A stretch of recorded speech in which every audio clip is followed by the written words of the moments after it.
showing foreigners are way more likely to offend than Brits. And the Muslim Council of Britain is a vibrant coalition of groups and associations dedicated to seeking the common good. Our strength is in our diversity, and over the next few moments we will outline the work and ethos of Britain's largest Muslim umbrella body. revealed, the candidates to be the next leader of the Muslim Council of Britain have said some deeply disturbing things. I'll tell you exactly what they are. Also tonight, there is only, in this case, one head that rolls well enough. Simon of Sudbury had his head cut off, and it was then the peasants, the revolting peasants at the time, played football with it at the Tower of London. I don't know who won. Oh, good riddance. It's Fair Welby. The Archbishop of Canterbury stands down in disgrace today. Plus, I intend to resign as party leader, as Prime Minister, after the party selects its next leader through a robust, nationwide, competitive process. talking of going in disgrace, hyper-woke Justin Trudeau, the Canadian PM and notorious blackface enthusiast, has also resigned today. On my panel this evening, it's Daily Express columnist Carol Malone. We've got journalist Benjamin Butterworth and the former chairman of the Tory party, Sir Jake Berry. Oh, and hey, it's another big night out in London.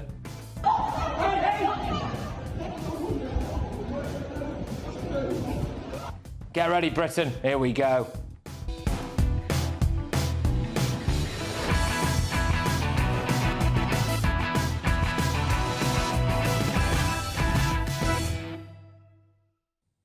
Our great country has become a playground for foreign criminals. Next.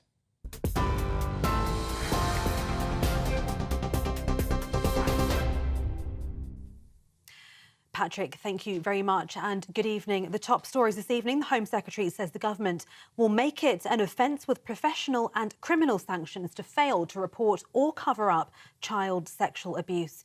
Yvette Cooper told the Commons this afternoon the government will be establishing a victims and survivors panel to advise on wider work around the issue. That's as the Prime Minister's defended his position as Director of Public Prosecutions, saying child sexual exploitation is utterly sickening and it was something he had tackled head-on whilst in that role. Sir Keir Starmer also hit back at Elon Musk over his comments on X that claimed Safeguarding Minister Jess Phillips is an evil witch and deserved to be in jail. Yvette Cooper told MPs today there's no excuse for anyone not to take such crimes seriously.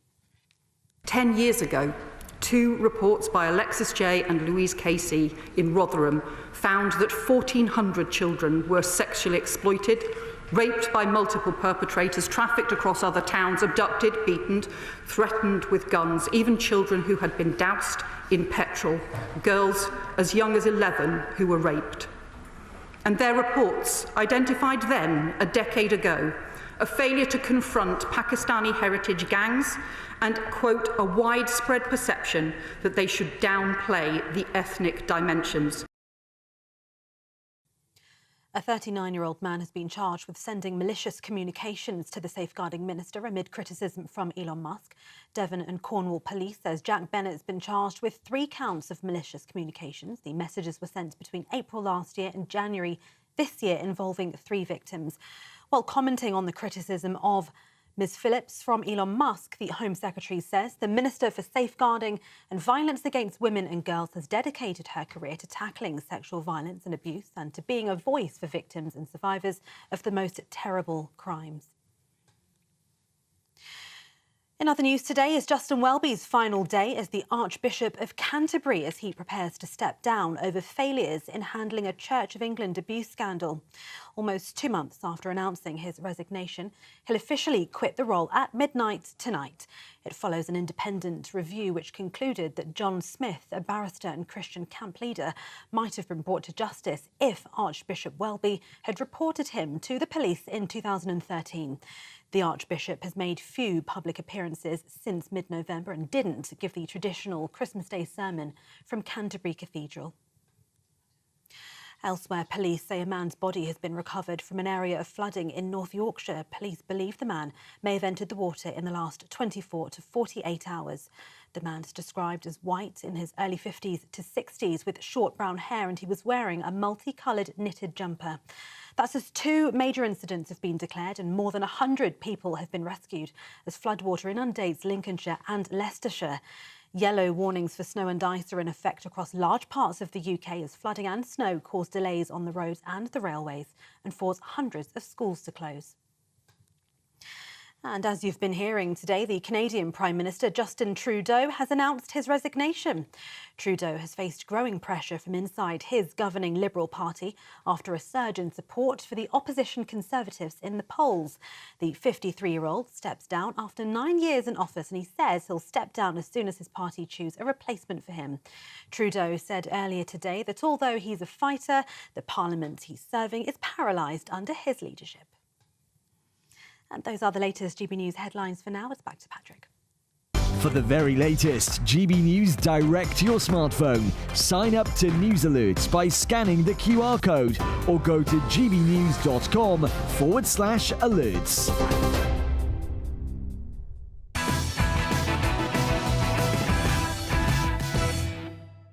Good evening, everybody. Welcome along. Now, just a reminder that at 10 p.m. I am going to be making an offer to Elon Musk that I really do hope that he accepts. But before all of that, Great Britain has been turned into a playground for foreign criminals.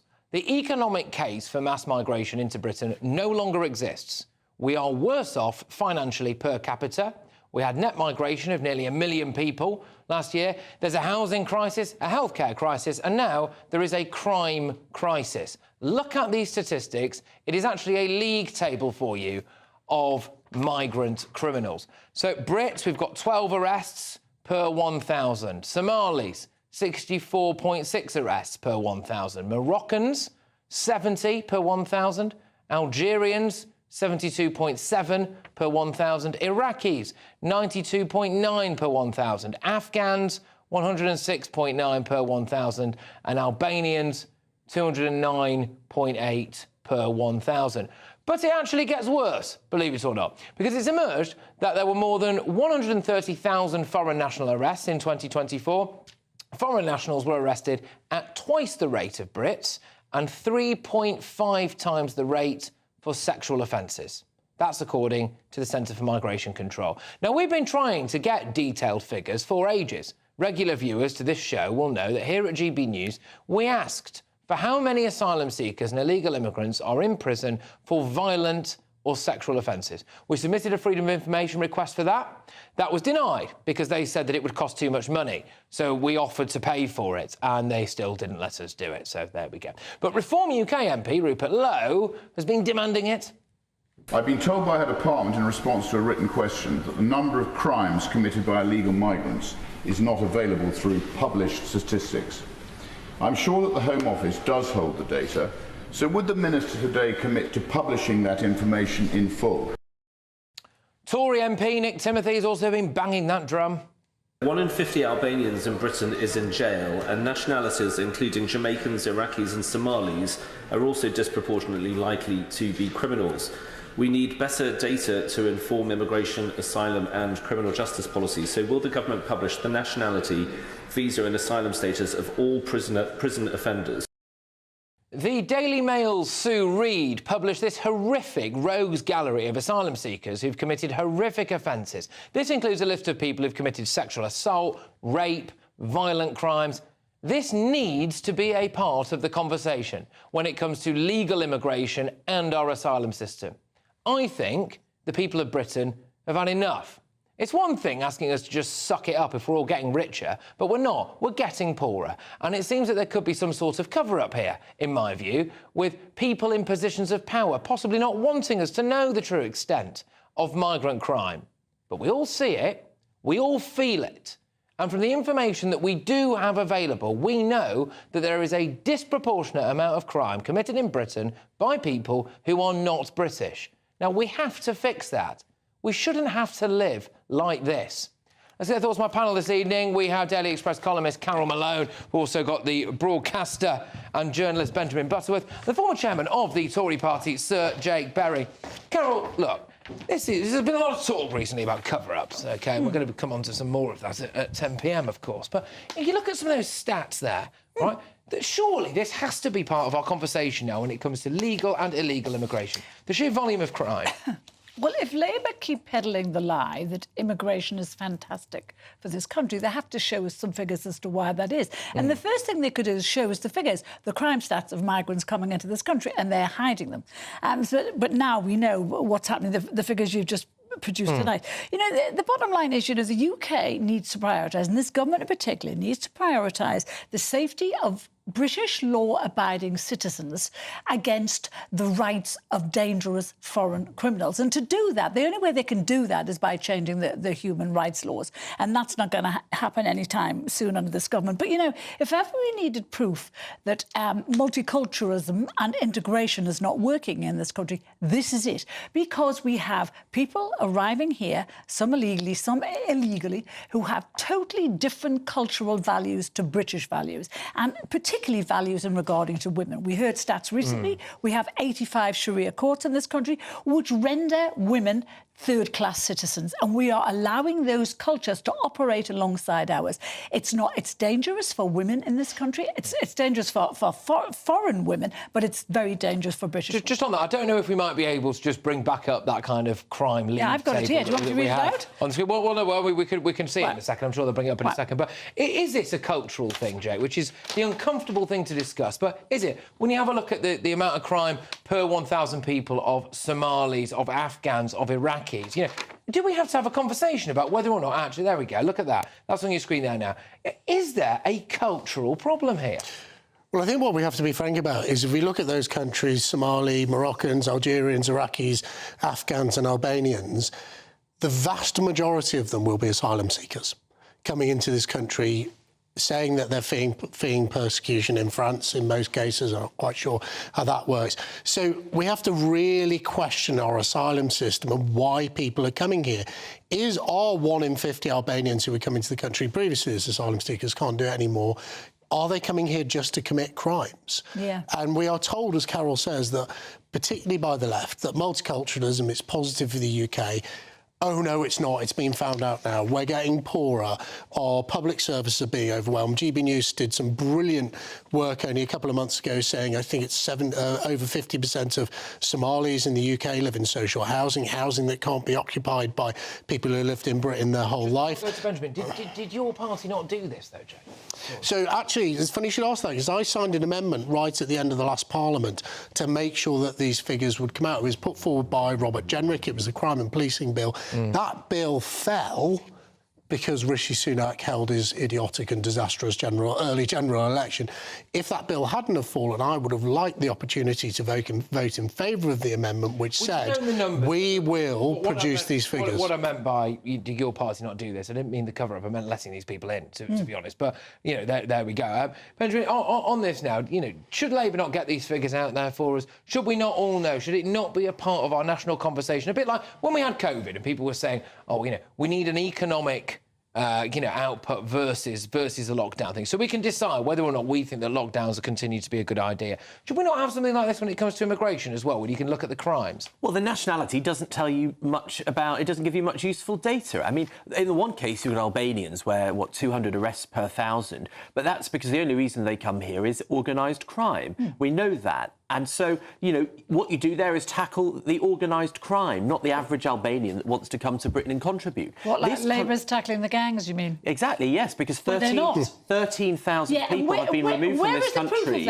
in the first 6 months. Where's the proof of that? Because they trot that figure out periodically, but they never trumpeted it when they did. I would really like to know where those 100,000 people have come and 13,000 have been removed. 13,000 are. I mean, I think it was Chris Phipp, the Shadow Home Affairs Secretary, said that 450 people coming on boats on Christmas Day was an insult. Well, if that's an insult, what's the 150,000 that you let in over the last 6 years? I think it's a bit rich. The Home Secretary, Yvette Cooper, has a legal duty to deport foreign criminals. That's in Section 32. And she's done it to 13,000. The UK, no, she has not. Well, she has. Well, we've yet to see... We can't do conspiracy theories. I actually don't believe that figure at all. Why? But I just don't believe it. Because they would have trumpeted it long before now, and they haven't. They've just trotted it out. Well, that's the thing. With Keir Starmer, you get someone actually getting on with the job, not just trying to create... Are you actually kidding now? Right. Are you serious? I think the question we should ask ourselves is this. I think it's really important. These figures are really important. Why?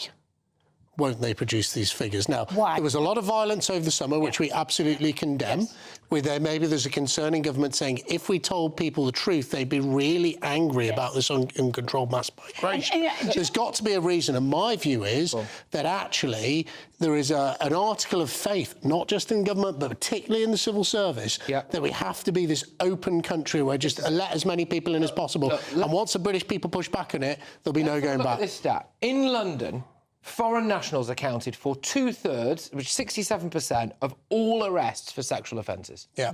So in our capital city, foreign nationals, this is according to Freedom of Information request put out there by Matt Goodwin, in London, foreign nationals accounted for 2/3 of all arrests for sexual offences. That is a problem, Benjamin, is it not? And this worldview, this lovely worldview of people who live around the Walthamstow area, that we're all too happy to go out there with their silly little placards and say, stand up to racism and we smash the far right, you know, all of this rubbish, right? Well, I'm sorry, but we've got 67% of arrests for sexual offences in our capital city are committed by people who were not born here. Where are they out there campaigning on the streets against that? Yeah, I mean, you also have people committing sexual offences that get to the top of the Church of England. So the idea that simply it's a foreign national problem is ridiculous. The fact is, if we have immigration... Two-thirds of young women and men attacked in London, raped and seriously sexually attacked, it was done by foreign nationals. And you think you can glibly say, well, a few people at the top of the Church of England might be doing this as well. No, you're right. This is 2/3 of people's children, people's sisters, people's mothers who are attacked, and you can glibly write it off. That is, of course, appalling, and those people shouldn't be in the country if they're convicted of those crimes. But to jump to the conclusion that that means that we shouldn't have immigration, that we shouldn't have the huge swell of talent that London does. We'd be living in huts with outside toilet without immigration. If we didn't have Arab money in London, if we didn't have money coming in from those countries to this city, then it would be a damn sight poorer than it is. We should not be allowing foreign criminals in here, and we do. We allow people in with a string of convictions. There shouldn't be one single foreign criminal national in this country, and if they are, we should deport them immediately. And this government is not doing it. I'd rather not have the Shard, Benjamin, than however many hundreds or thousands of women are getting raped and abused. You put dog whistle racism before people getting richer. But we're not, we're getting poorer. Sophisticated in this country. GDP per capita is falling. This country would fall apart without immigration. That's why his government didn't bring down the numbers. So, to just clarify, do you think it's dog whistle racism to point out the fact that 67% of people arrested for sexual assault in London were foreign nationals? That is fine as a fact, and those people should go home.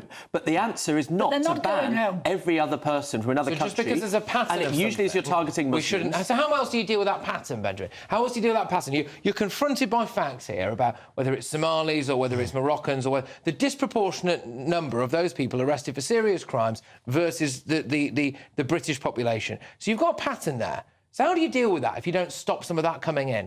Well, if you pay attention to the actual people, I said with the Albanians, we know that organised crime is a primary reason why they come here in the first place. You can target that organised crime without targeting a university graduate from Tirana who's coming here to contribute to the country. So why, when we've established someone in this country is a foreign criminal and they've hurt a woman or they've committed other crimes, why are we not able to get rid of them? Because I don't know what you have to do these days to get rid of a foreign criminal. But if you rape and if you kill, that's not a good enough reason, apparently, for this government. Well, we'll see. I mean, it is concerning stuff. I mean, these facts are, I think, absolutely shocking, and they're also not the full facts, and that's the other worrying thing on all of this. But look, we've got a huge amount to debate and discuss coming your way, including in light of what we know now about these Pakistani rape gangs, etc.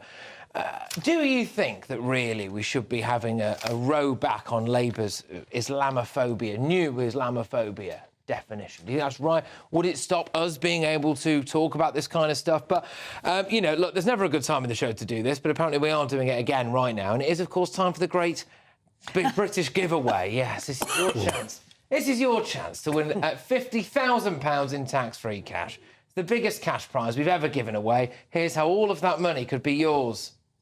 It's the biggest, greatest Great British giveaway so far, with your chance to win a spectacular £50,000 in tax-free cash. 2025 could be amazing, with plenty of treats, holidays and fun on the horizon. How would you enjoy that cash? £50,000 will make someone our biggest ever winner. For another chance to win £50,000 cash, text cash to 63232. One entry costs £2 plus one standard network rate message, or text bonus to 63232. 5 entries cost £5 plus one standard network rate message. Go to gbnews.com/win. Entries start from just £2. You can call 0903 681 3232. Calls cost £2 plus your network access charge, or post your name and number to GB10 PO Box 8690 Derby DE1 9TT. UK only. Entrants must be 18 or over. Lines close at 6 p.m. on the 31st of January. Please check the closing time if listening or watching on demand. Good luck.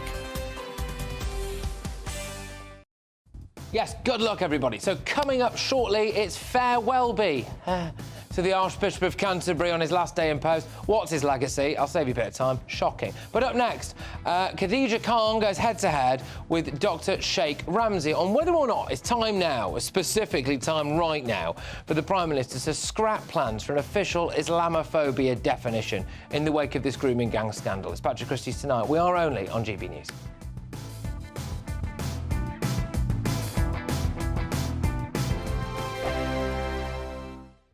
This is GB News, Britain's news channel. Well, let's speak now to Sales Director at Savills for Quinta Properties, Raquel Santos, who is live for us in Portugal. Raquel, good to see you this morning. Why are all these celebrities flocking to Portugal all of a sudden? Yeah, I guess it's just because of basically the great lifestyle that we have, security, Portugal has kind of been a hidden, tucked away gem for quite a while that people didn't realize existed. And with the international flights with the American flights coming in, it's kind of been put back on the map as a country that's worth visiting and worth investing in due to the secure investments that we offer in real estate. Raquel, is it anything to do with tax rates? Because I think capital gains tax is, I think if it's over a certain amount, you pay half of your rate, which is 28%. Capital gains on shares and cryptocurrencies is 0. Is it anything to do with that? Because over here in the UK, big storm at the moment about millionaires apparently leaving in exodus because of the mooted increases in taxes in just a few weeks. Yes, so obviously the alterations that are happening with the UK in terms of the tax that's being implemented on the capital gains, as you mentioned, we've definitely noticed has become a big drive, mostly on the vendor side as well, who are looking to sell because they don't want to be hit, with these higher capital gains, which is close to coming into effect. Raquel, have you noticed then millionaires, high net worth people from the UK getting in touch with you looking to relocate? Definitely. It's for multiple reasons, obviously, the changes that are due to come into place, obviously, and Portugal just seems to be a safe option always when things do kind of change. People opt to come into Portugal because we're quite steady, we're quite stable. GB News, the People's Channel. Good Afternoon Britain isn't just about us. The wonderful thing about this programme is it's about everyone watching. It's an interactive programme. Well, there absolutely is something to see here, and we're going to be talking about it more. Whether it's breaking royal news, Will, please bring us up to date, or indeed a particularly punchy speech in the House of Commons. Very, very curious. We bring it to you live, and then we bring you live reaction as well. That's Good Afternoon Britain, weekdays from midday. Only on GB News, the People's Channel, Britain's news channel. If you want your news to be straight talking... This is the nightmare for the Conservatives again. Down to earth. It's not just Nottingham where this is happening, is it? And most importantly, honest. Hard-working, middle-class taxpayers, they'll get their book thrown at them. Then catch me, Martin Daubney, Monday to Friday, 3 till 6 p.m. on GB News, Britain's news channel. Thank you, Britain. Thank you for watching. Thank you for listening. Thanks for subscribing. Thank you for your support. It's you that make us the People's Channel. As we reflect on our journey so far, we're filled with immense gratitude. You mean the world to us. We couldn't have reached this point without you. As a very special thank you, we are giving you the chance to win one of 50 GB News thank you boxes. They're worth £50 each. For full terms and conditions, and to enter, just go to gbnews.com/thank you.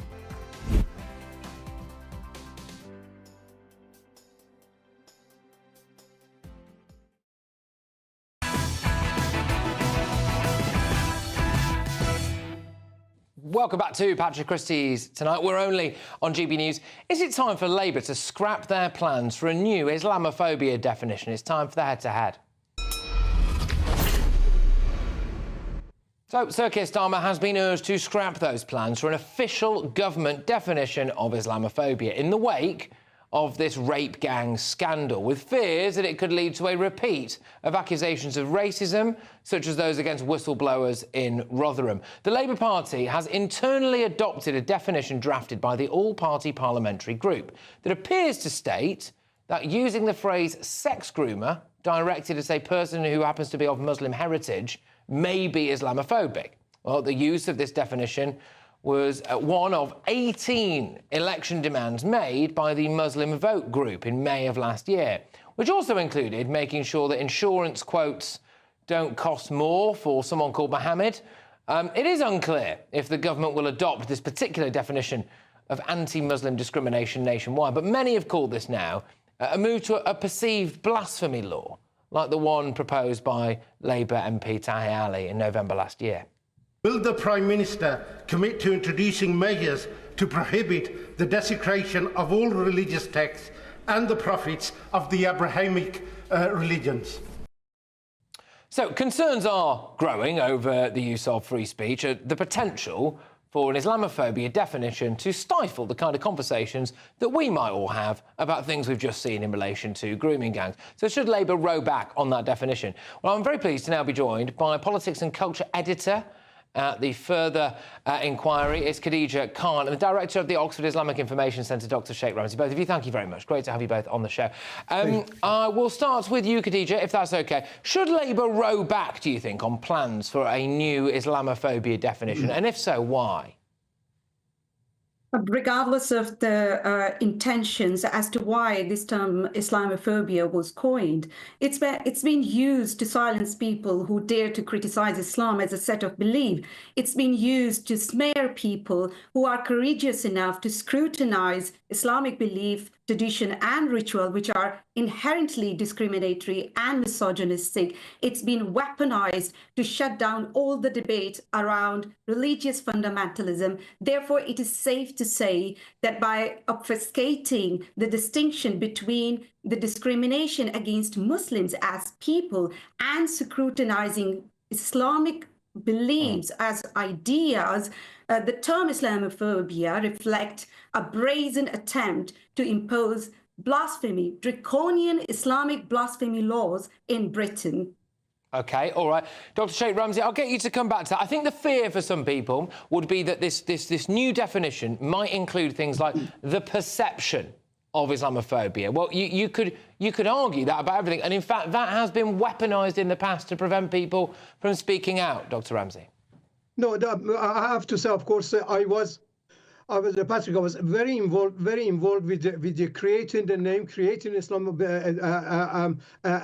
taking it to the government, and of course being with the government, AGGP, and I was at that time about a decade or 2 decades ago one of the directors of the Muslim Council of Britain, and Muslim Council of Britain was very involved to this to make it. And of course all the leaders came together, the APPG came together, the government came together, the leaders came together and talked, and the discussion and came to the Islamophobia, that is the discrimination against Islam, anger against Islam, discrimination, fear, or can be, of course, getting a swearing or this sort of thing against Islam. This called Islamophobia. This is Islamophobia, and what the lady says, of course, the sister says, is totally rubbish. What we have to say in here, it is important to know that people has a right, as the anti-Semitism has a right has a right to go. You don't have a right to not be offended, though, do you? Islam and anti-Semitism, Islamophobia, anti-Semitism goes hand to hand together.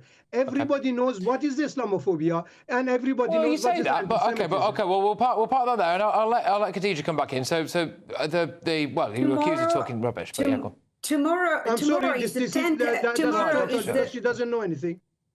Oh, okay. Tomorrow is the 10th Tomorrow is the 10th anniversary of the horrific terror attack on Charlie Hebdo's office, in which the fellow journalist and cartoonist were brutally massacred because they were deemed to be Islamophobic. And then a French teacher was beheaded in broad daylight for merely showing the caricature of Islam. Well, it turned out he didn't do it, actually. Sorry to cut across you, but it did turn out... talking about UK, not France, not Germany, not anywhere else. Because he was considered Islamophobic. I'll come back to you, Dr. Sheikh Ramsey. I'll come back to you. And a teacher in Batley. Okay, right, both of you stop now. Both of you stop, and I want to say something, because this is awful to listen to you on today. But can I just politely say, Dr. Sheikh Ramsey, that potentially it's not the best look for you to be relentlessly shouting over a woman on national television who's trying to make some point about whether or not introducing an Islamophobia definition could be quite dangerous for silencing British society. So I'll just park you there, and I will come back to you. Khadija, finish your point quickly, and then we'll go to Dr. Sheikh Ramsey. As I said, that a French teacher was beheaded in the broad daylight because he was considered an Islamophobe. And then a teacher in Batley Grammar School, he's still living in Haiti with his family for merely doing his job, but he was considered an Islamophobe. And in the current circumstances, false accusation of Islamophobia have been leveled against people who are speaking out about grooming gang scandal, and the inquiries and investigation have been undermined by leveling the same allegations, and this is also causing further suffering for the victims. So I think it's bizarre we're still talking about legitimizing this insidious term. All right, good. Okay, Dr. Sheikh, final word to you now. So have at it. Your response to that? No. Yes, that's good. Now, I was again coming back to this country, this law of the United Kingdom. I was a director of the Tell Mama. I'm sure very important director, Tell Mama, Thames Valley, for a number of years. We brought many people which they were Islamophobic, hatred of Islam. They hitting the woman, they beating, they taking the scarf off the woman off, they spat on them, they are beating them. Sometimes they raping them, sometimes breaking windows. These are things. We brought him to court. We brought him to court of justice. This is called Islamophobia.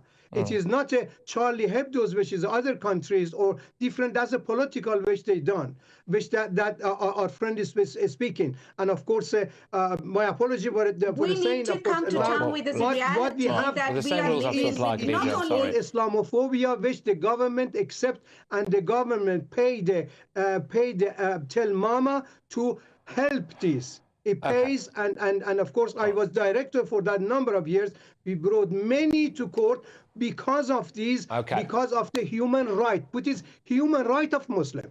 Okay, right, both of you, look, sorry. I just want to say one thing, that anti-Muslim bigotry is real, but Islamophobia is an insidious term which has been used to conflate anti-Muslim bigotry with the criticism of religion. And this is where we need to create awareness among people that this term is not protecting Muslims as people, rather than it is fencing Islam from all sorts of criticism. Well, I'm sorry about this, we're going to have to go, and if I look slightly pained, there is because of the shouting and demands I'm getting in my ear because we're running over time. Thank you very much. Goodbye, both of you. Have a good evening. Right, OK, that was, of course, Khadija Khan there and also Sheikh Ramsey. Well, look, coming up shortly. The inimitable former editor of The Sun, Kelvin McKenzie, gives his take on the fallout between Elon Musk and Nigel Farage. But next, it's farewell be to the Archbishop of Canterbury. He's out on his backside, resigning in disgrace. I'll see you in a sec.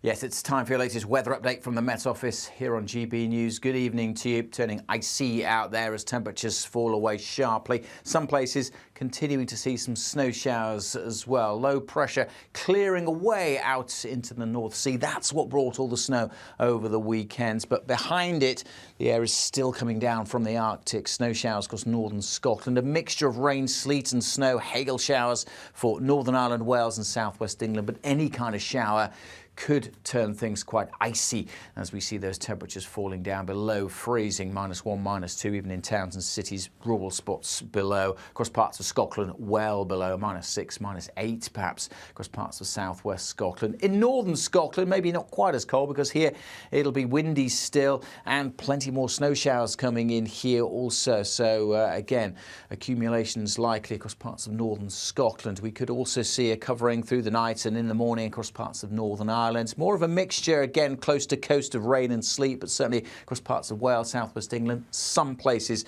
waking up to more snow. And as I said, even if those showers are of rain, it could well turn things very icy for the morning commute. So just be aware of that first thing in the morning. Plenty more showers to come through the day across North Wales, northwest England, Northern Ireland. The showers on and off in the southwest too, and more snow showers in northern Scotland. Much of eastern England, southern England, largely dry, fine and sunny.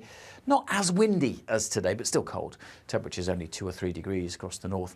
6 or 7 further south. A hard frost on Tuesday night, and then on Wednesday, well, many places dry, fine and bright, but down to the south we need to keep our eyes on this. It's not a guarantee, but if this wet weather hits the colder conditions across southern parts of England, we could see some further significant snowfall. One to watch at this stage. Met Office warnings and all the Environmental Agency flood warnings are on the websites.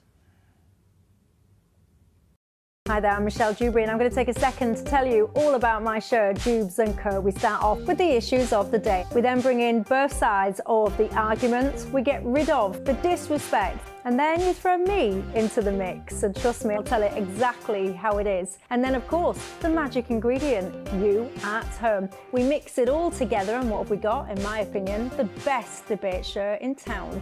Monday to Friday, 6 till 7 on GB News, Britain's news channel. We're proud to be GB News, the People's Channel. And as you know, we always love to hear your views. Now, there's a new way of getting in touch with us at gbnews.com/yoursay. By commenting, you can be part of a live conversation and join our GB News community. You can even talk to me, Bev Turner, or any of the members of the GB News family.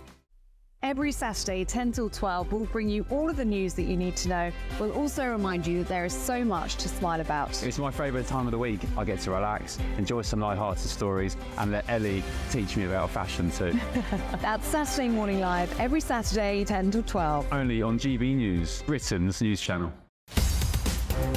In the GB Newsroom, we bring you the news as it happens. With our team of dedicated journalists across the UK, we're ready to keep you up to date with what's happening every half an hour, every single day. Bulletins here on GB News, the People's Channel, Britain's news channel.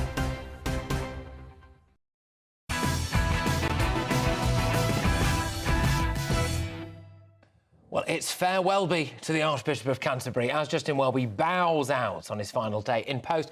During his 12 years in charge of the Church of England, he's raised a few eyebrows and put a few noses out of joint with his approach to certain issues. He opposed the Rwanda plan, reparations as well. He said he was going to, I think, siphon off £1 billion from that. Where was all that money coming from? Dwindling church attendee numbers, though. I think that's really the crucial bit. And finally, failing to deal with child sexual abuse within the church.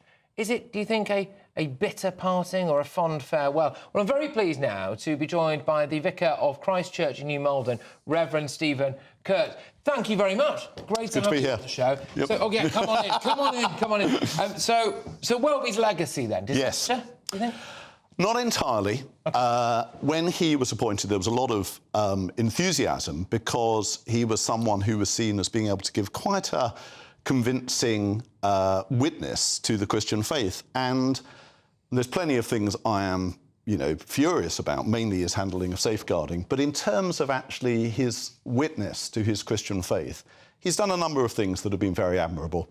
So when he's spoken personally about loss in his own life, bereavement, things like that, he's done that really well.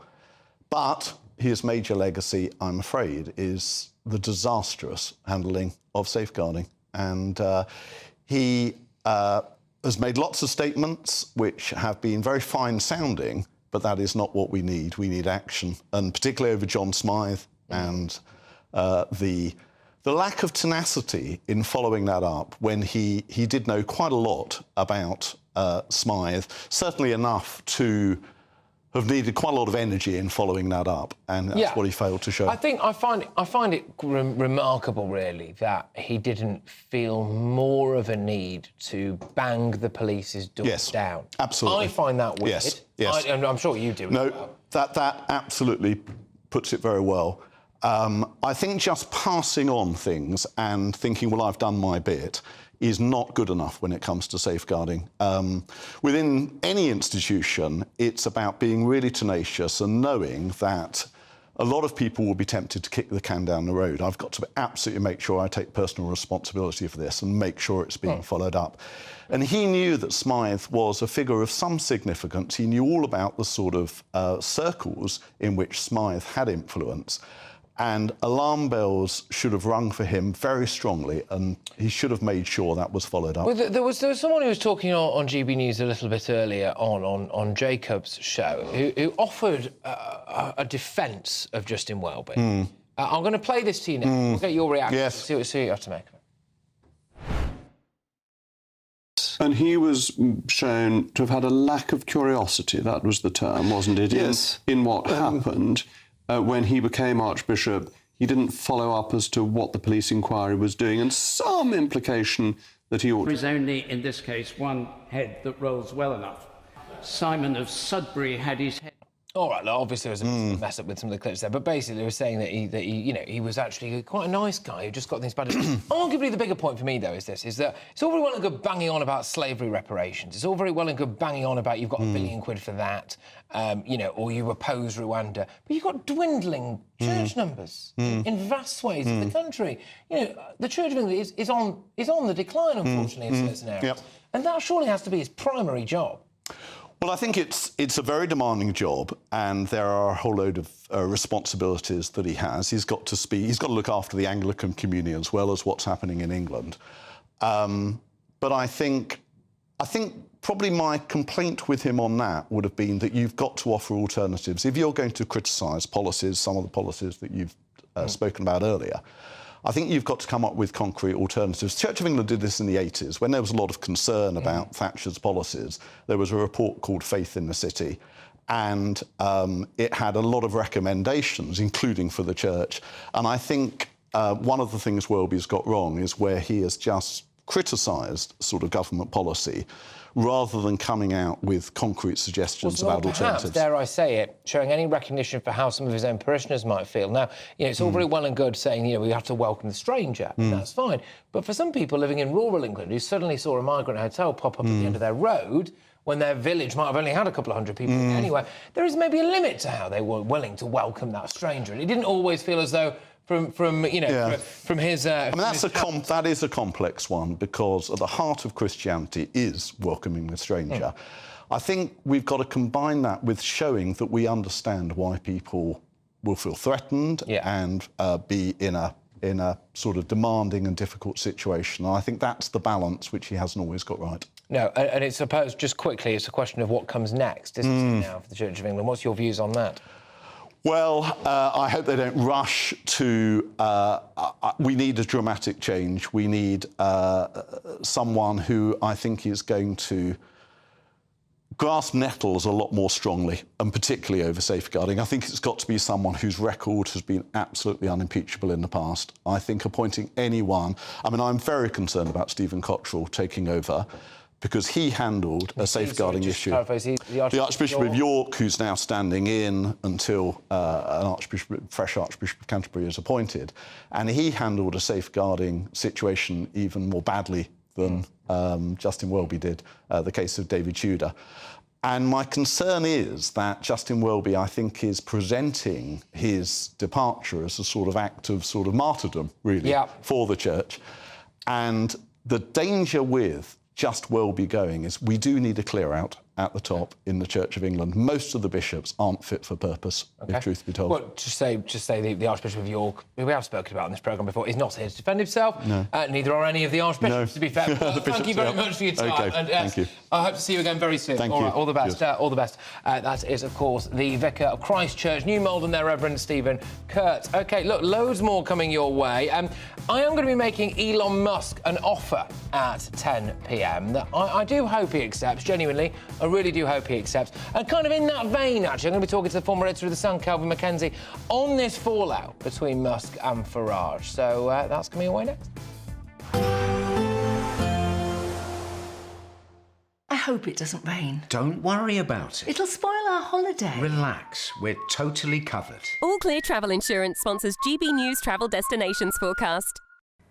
After a wet few days across some parts of Spain and Portugal, it is going to become drier. However, rain will arrive across parts of Italy and Greece. A dry picture for the Canary Islands and Madeira as well. Plenty of sunny spells. Similar picture across southern parts of Spain and Portugal. However, parts of Italy stretching across to Greece and perhaps Turkey as well. Increasing cloud here, some outbreaks of rain, feeling cooler as well. The outlook, though, is for it to become much drier and sunnier.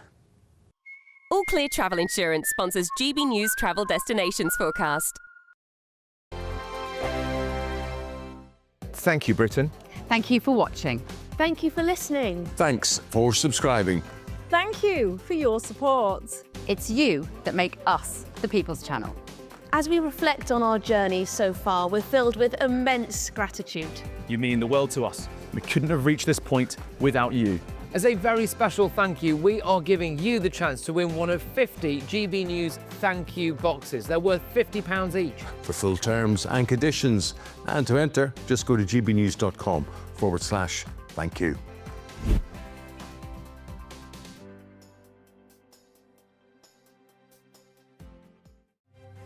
GB News Breakfast, every day from 6 a.m. The latest Channel 4 Dispatches documentary has revealed details about the royal family's finances, including reports that private royal estates have received millions of pounds of income from public bodies and charities. Morning, and morning, Stephen. Absolutely, I'm not shocked either. And also, as a former butler, I was also a duchy rentee. I used to rent one of the properties, and we were always aware of the property portfolio. I don't think it's kind of a bit news thing. Obviously, part of the, if you like, the business side is these two duchies, Cornwall and Lancaster, and the late Queen obviously was the Duke as well of Lancaster, and now you've got the Prince was obviously, or the King, as when he was Prince, had the duchy, and these properties, portfolios as well. I mean, obviously they make money. I mean, but they've been around for, I think they go back to George III, if not before. GB News, the People's Channel. This is Britain's newsroom, where your voice matters. It's just astonishing. With expert analysis and honest opinion, we don't just keep you informed. We bring you unique perspectives you won't see anywhere else. Can't argue with any of that. When the news happens, it happens here. On Britain's newsroom, weekdays from 9:30 a.m. Only on GB News.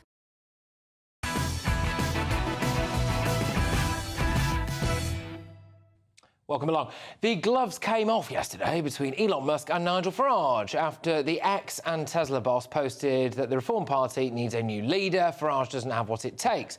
So Farage and 4 other Reform MPs and their chairman, Zia Youssef, have all backed their leader, obviously, over Musk. But was Musk right to say that? Well, joining me now is the former editor of The Sun, Kelvin Mackenzie. Kelvin, good evening to you. So, yes, what do you think? Where are you on this Musk-Farage debate? I'm 100% behind Nigel Farage.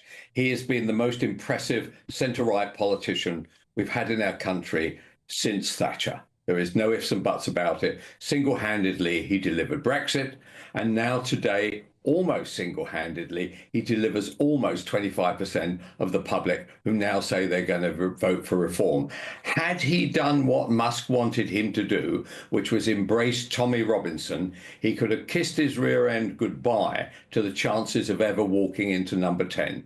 The truth about the matter is, this country does not want Tommy Robinson-type politics in our major parties. And so I absolutely salute. I suppose he could have Farage. said, though, Kelvin, look, just to put this side of it up, I suppose he could have said, well, Tommy Robinson was right about grooming gangs, though, wasn't he? And that's in the news at the minute.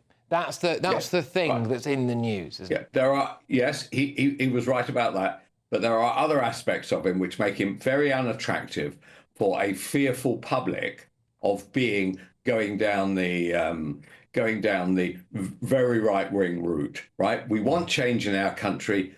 To my mind, our country is not ready for a Tommy Robinson type figure. So this was a brave call by Nigel Farage. It was the correct call and will hurry him into power rather than damaging him in the way that Musk sees it. The other thing to be said is that actually, does Musk represent a more important figure, the President of the United States, President Trump? Actually, Trump has gone very quiet. My sense, he has known Farage now for about 10 or 15 years, perhaps slightly longer, right? If he had that view, right, I'm sure he would have made that clear to Nigel in the past. He hasn't said a word since Musk has given his bombshell, and I don't believe for one single second that he's going to follow the Musk route. Therefore, that's the most important endorsement of the lot. If, for instance, Trump came out, I would say that actually that would be a very difficult area for Nigel. But I don't believe it's going to happen. And in any event, I am a great...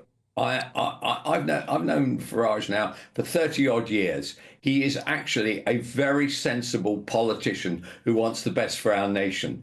I can't say that's the same about Musk. Musk is an enormously successful business person and owns one of the great media empires of the world. Who knew, right? But at the end of the day, I do not support his view. And the problem is this, that Musk is he describes himself as a free speech absolutist. That means whatever he's thinking, he then says. Okay, well, I'd like to know how that works at Sunday lunch for a big family gathering. If we all went round just saying what we think, I very much doubt we'd have any families left whatsoever. Well, the divorce rate is rather high, Kelvin, and maybe that has something to do with it, actually, when I think about it just now. But do you think that if Trump is asked to choose between Musk and Farage, that he would choose Farage? Well, he's a politician, actually, Trump.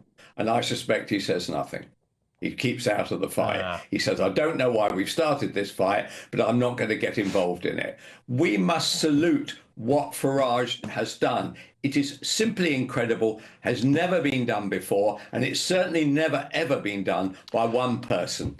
What I must say I found a bit frustrating about this whole thing, and I am actually, again, at the top of the next hour, I'm going to be make an offer to Elon Musk, actually, that I really do hope he accepts, and I think he will accept, but I'll leave you hanging on that for a few more minutes. But I'm a bit frustrated that we finally seem to have the dam bursting on grooming gangs now. Where well, frankly, Pakistani rape gangs, actually. That dam has now burst. And instead of going full throttle on that, there appears to have been a little bit of a focus now on, as we're doing, this Musk versus Farage and all of this, as opposed to actually maybe going, this is the moment to do something about what is a major issue, and maybe we should just be focusing on that. Yes, it's true, but remember, this bombshell was thrown in from across the Atlantic. I mean, I don't know about you. I was truly shocked by it. And I know everybody in my political arena, they are truly shocked by what has happened. Look, I agree with you that what's happened is it's cast a massive shadow over a major issue in which actually the Prime Minister has made a mistake. Not for the first time, I might add, by indicating that you have to be of the right or the far right to be worried about the future of little girls being attacked by people from other nations or other nationalities. So I do get that, but that shouldn't take us away from them saying that Farage, actually, this may turn out to be a triumph, actually, not a weakness. All right, Kelvin, thank you very much. Always a pleasure. Great to see you. I'll see you again very soon. Kelvin McKenzie, former editor of The Sun. So a couple of big things coming your way. One of the two candidates vying to lead the Muslim Council of Britain has previously praised Iran, whilst the other has described New Year celebrations as pagan. I'm going to be speaking to Khalid Mahmood, who has actually called these candidates' views deeply disturbing. But next is the big one, this. 50 towns and tens of thousands of girls abused.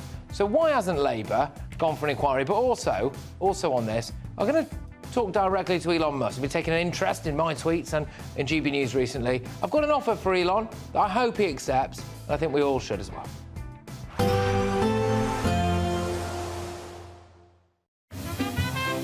Heavy showers first thing will be followed by a warm, cosy day. Boxed boilers, sponsors of weather on GB News. Yes, it's time for your latest weather update from the Met Office here on GB News. Good evening to you. Turning icy out there as temperatures fall away sharply. Some places continuing to see some snow showers as well. Low pressure clearing away out into the North Sea. That's what brought all the snow over the weekends. But behind it, the air is still coming down from the Arctic. Snow showers across northern Scotland. A mixture of rain, sleet and snow. Hail showers for Northern Ireland, Wales and southwest England. But any kind of shower could turn things quite icy as we see those temperatures falling down below freezing, -1, -2, even in towns and cities, rural spots below. Across parts of Scotland, well below, -6, -8 perhaps, across parts of southwest Scotland. In northern Scotland, maybe not quite as cold because here it'll be windy still and plenty more snow showers coming in here also. So again, accumulations likely across parts of northern Scotland. We could also see a covering through the night and in the morning across parts of Northern Ireland.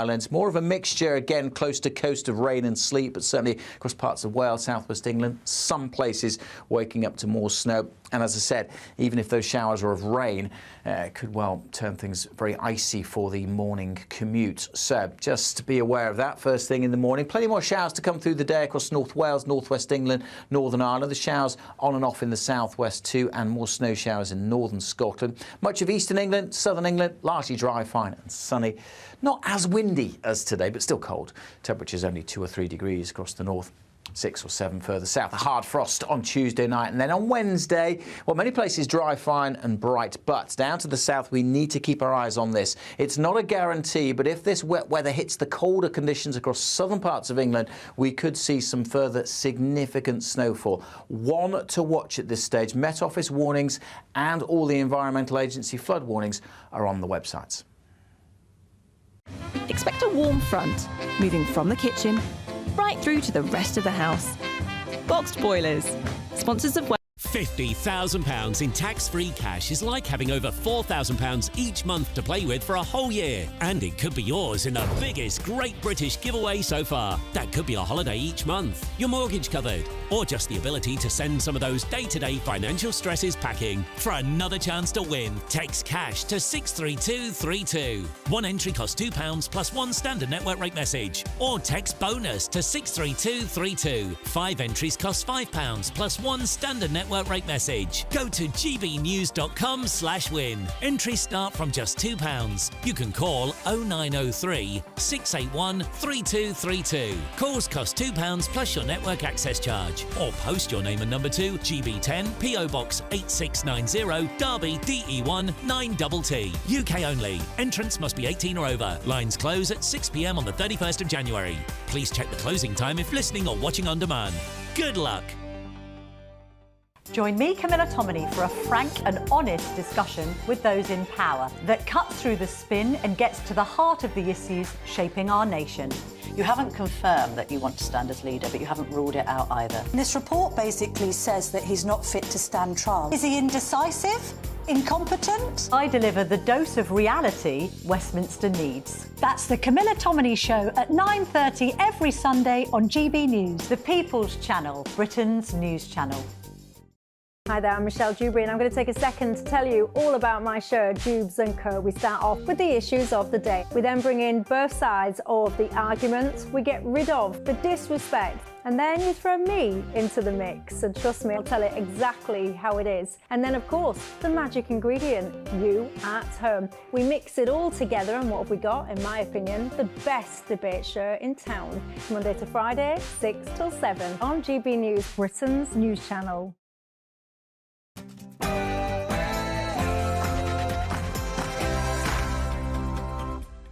It's 10 p.m. I'm Patrick Christys. Tonight, politicians who sat in government for many years, calling for inquiries because they want to jump on a bandwagon of the far right.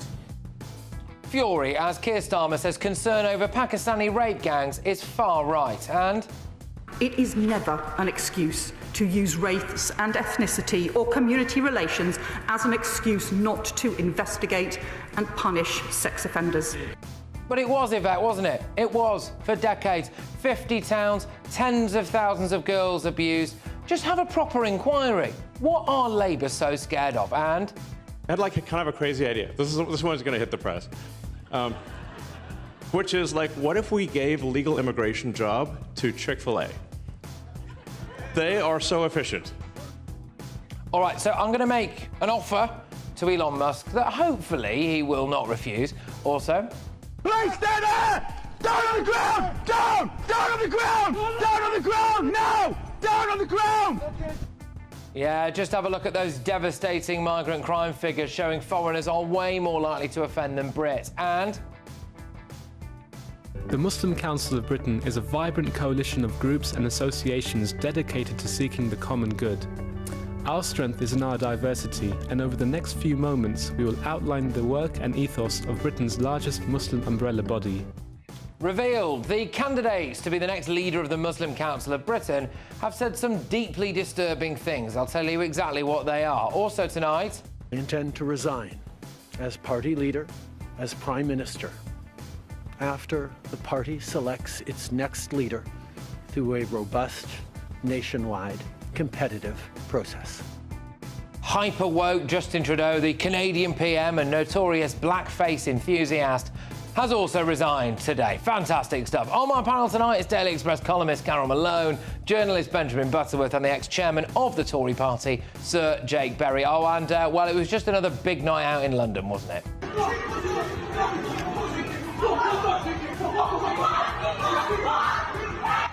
Get ready, Britain, here we go.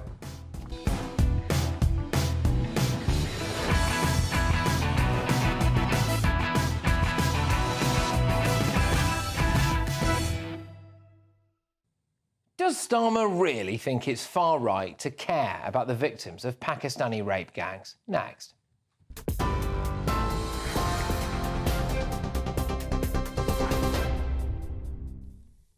Patrick, thank you very much. The top stories this evening. The Home Secretary says the government will make it an offence with professional and criminal sanctions to fail to report or cover up child sexual abuse.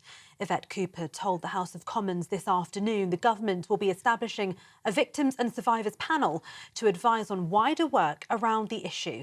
Well, that's as the Prime Minister's defended his position as Director of Public Prosecutions, saying child sexual exploitation is utterly sickening and it was something he had tackled head-on whilst in that role. Sir Keir Starmer also hit back at Elon Musk over his comments on X that claimed safeguarding Minister Jess Phillips is an evil witch and deserved to be in jail.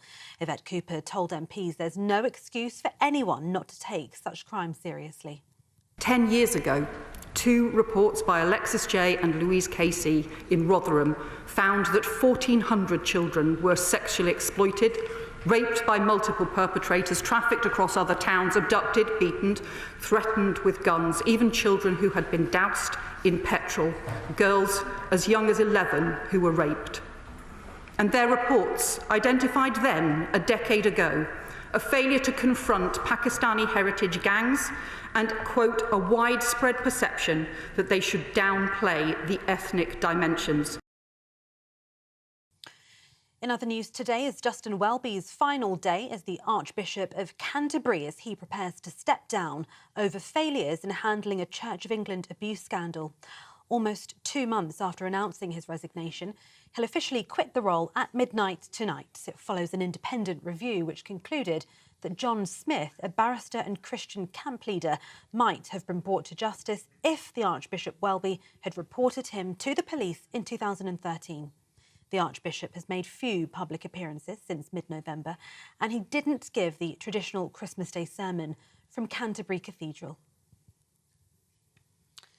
And the Canadian Prime Minister Justin Trudeau has announced his resignation today. Trudeau has faced growing pressure from inside his governing Liberal Party after a surge in support for the opposition Conservatives in the polls.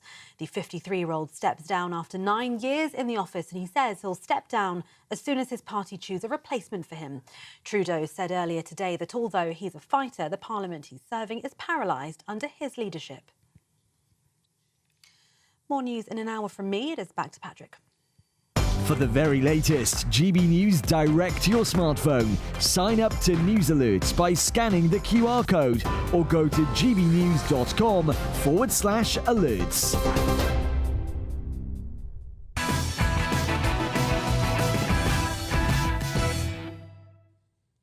Today was another day of shame for Sir Keir Starmer. Yet again, he appeared to call people who have concerns about Pakistani rape gangs far-right racists.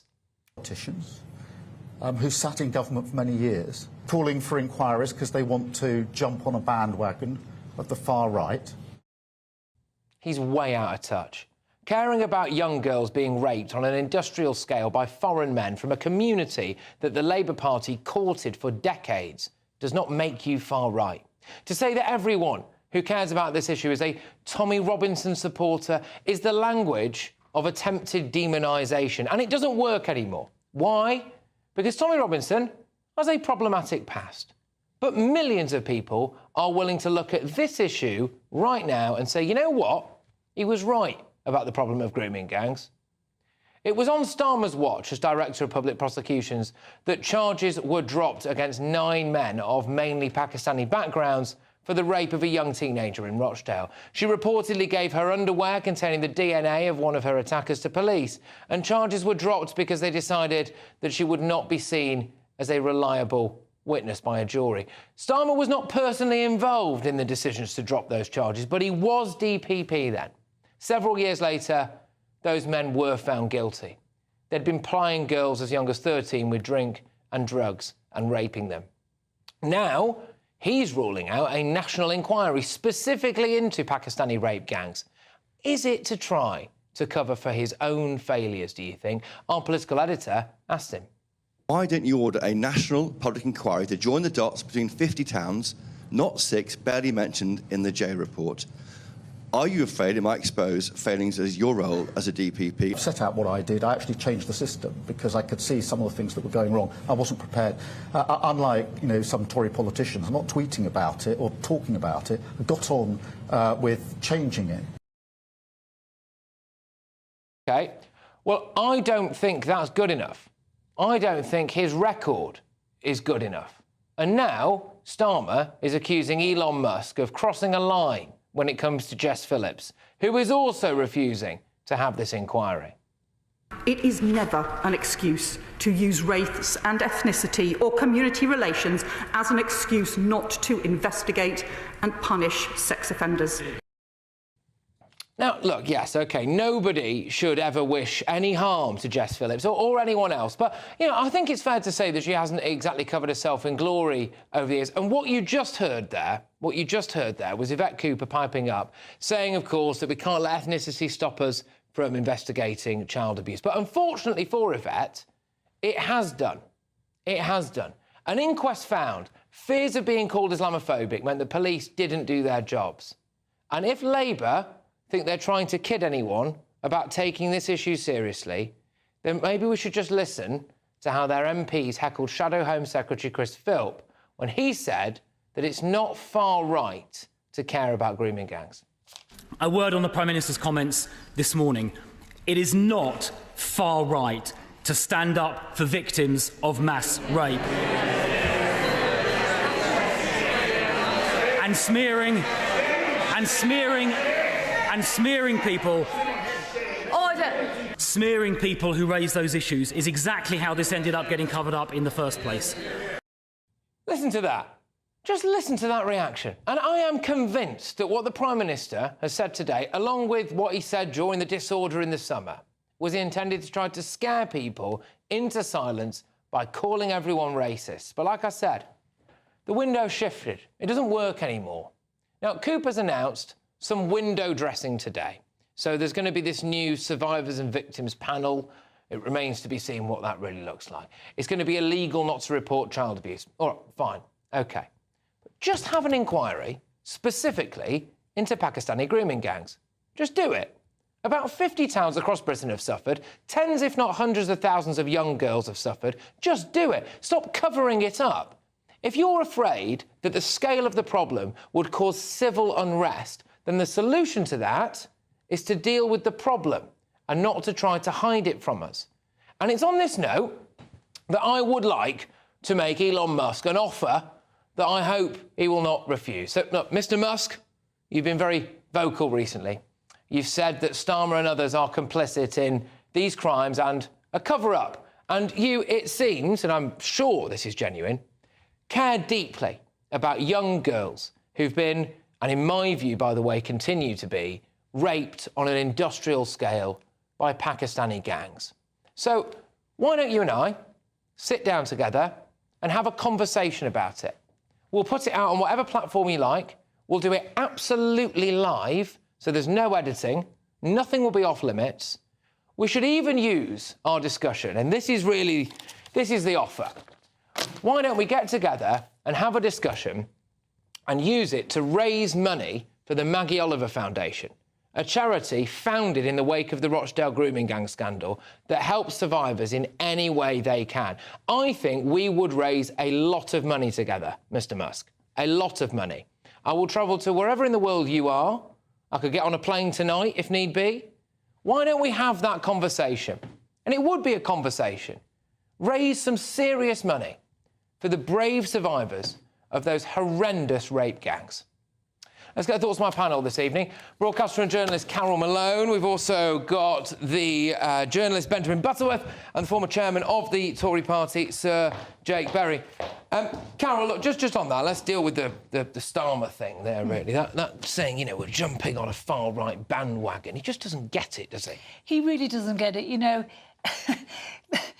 This is what people like him do. They deflect. So rather than have to deal with this, he's now blaming other people for their involvement. He's now saying that Jess Phillips has been wrongly criticised. No, I'm sorry. Jess Phillips is the safeguarding minister for women and for children, and she refused this investigation. And why did she do it? Mainly, I suspect, because she was told to by her Prime Minister, and mainly to protect her Muslim vote. She'd only just won her seat in the last election. Jess Phillips used to be a highly respected working-class voice. Now, to me, she has no credibility. There's an irony with Jess Phillips, actually. I will just say this, right, because she's come out with all this stuff now, and, you know, I'll just say it, right, all this stuff now about, oh, gosh, you know, it's terrible what's going on with Jess Phillips, and she's being dug out. And it is. No one in politics ever, or any walk of life, actually, should ever be targeted about anything. We've seen too much violence. I'm sorry. But when she won her election, she stood up on that plinth at the account, and she was saying she'd suffered horrific abuse during that campaign by men in the pro-Palestine. And can I tell you what she also said? Remember when Giselle Pellicot, the French lady, went to court, had been raped multiple times, 51 men arranged by her husband? Jess Phillips said that this woman's experience, this brave woman's experience in getting, you know, allowing herself to be identified, would change the world. So why isn't she allowing these Rochdale girls to change the world? We can't even change what's happening in our country with these girls, never mind the rest of the world. And she could have helped to do that, and she's chosen not to. And Starmer should be absolutely ashamed of himself. You know, he's attacking the Tories today for not doing anything, while he's not doing anything. He could easily do this inquiry. Just have it. He says there's been local inquiries. Local inquiries don't work because the local people aren't going to convict themselves or point the finger at themselves. The reaction of Keir Starmer earlier on, you know, trotting out that same stuff, trying to demonise anyone, going, oh, well, you're just jumping on a far-right bandwagon. It doesn't work anymore. I'm sorry, but there'll be millions of people up and down the country that go, I'm sorry, if caring about the victims of Pakistani rape gangs makes me far-right, then here I am Spartacus. Yeah. Look, I mean, you're right, he doesn't get it. It's completely outrageous. Every parent or every person who has a relative watching this show tonight, if their children or a family member or even just someone they knew or someone in their community was a victim of these appalling rape gangs, they want it to be investigated. Why does that make you a far-right sympathiser? This is the label that Keir Starmer uses to put on people who just don't agree with him. And let's look at this issue of the public inquiry. So the Prime Minister, a few Prime Ministers ago, back in 2014, set up an inquiry into child sex abuse, which partially covered this. The situation has now changed. We now know that it was much more widespread, 50, not 6 towns as originally thought. Yep. Oldham Council has come to the government and asked for this public inquiry. Why is the government refusing? Let's not forget, in the Labour Party's manifesto in June, they said they'd hold a public inquiry into the Battle of Orgreave, something that happened 40 years ago, where no one was killed. 100 people were injured. It was a very serious event, but no one was killed. Rachel Reeves, remember her? Rachel from Accounts.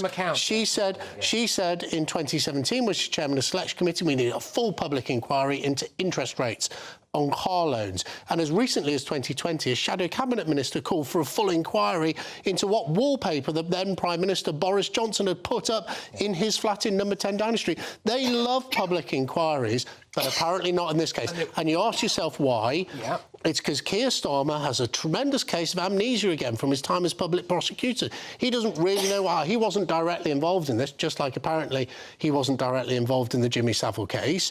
You know, he claims all the time, look, I was director of public prosecution, I was tough, I'm tough on criminals, but whenever one of these serious cases comes forward, apparently nothing to do with him. He takes credit for a lot and then has a habit, I would argue, maybe of distancing himself. Again, I was just stressed. Look, he's not here to defend himself when it comes to Savile and all well, of that. On the Jimmy Savile point, he formally apologised on behalf of his department as Director of Public Prosecution. You can't have it both ways. I've been in the House of Commons where he shouted at Boris about COVID, you know, the buck stops with you. The buck stops with you, Prime Minister, as leader of the DPP and as Prime Minister. Get on and do it. And on that, Benjamin, is this not what we're looking at here? Is this not, when it comes to Keir Starmer, are we not looking at the living, breathing embodiment of a man who cannot have this national inquiry because of what it would do to his reputation? Correct. No, nonsense, complete nonsense.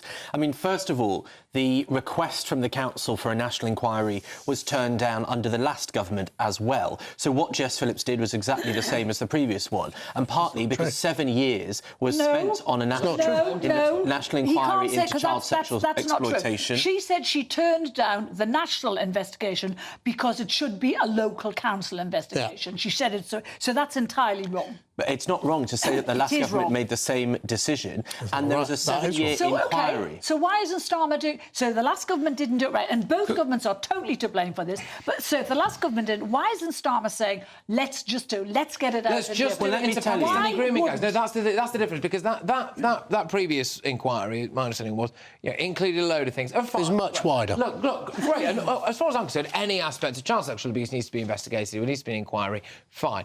But let's just have a look now at this issue, because this, I would argue, is an epidemic. You know, when we had things like the infected blood scandal, we didn't then decide to have an inquiry into other aspects of NHS care. We focused on that. So why don't we just focus on Pakistani rape gangs, Benjamin? I have no objection to doing an inquiry, but the idea that this is some silver bullet, you know, we just had a 7-year inquiry. It made 20 recommendations 2 years ago to the last government. They implemented none of them. And who was at the cabinet table? Kemi Badenoch. The audacity that for the Labour... She went to the Daily Express and she said an inquiry, quote unquote, is long overdue. So is that right? So why doesn't Starmer just say today, let's have the inquiry, and when he's done it, name the academics, I'll tell you why. The politicians. Well, let me tell you. I'll tell you why. It's because all of the... Who was it? So who was it that the Conservative government said had done more than most in its documents to help fix this issue? It was Theresa May. Theresa May, as Home Secretary, said that Keir Starmer had done more than most to fix this. So number one, there were recommendations. The government today said they have got a chance to do something about it. The Labour government said they won't implement. They've said that today. They will not give a date for him. Why won't the Labour Party have an investigation? Let's call a spade a shovel. Number one.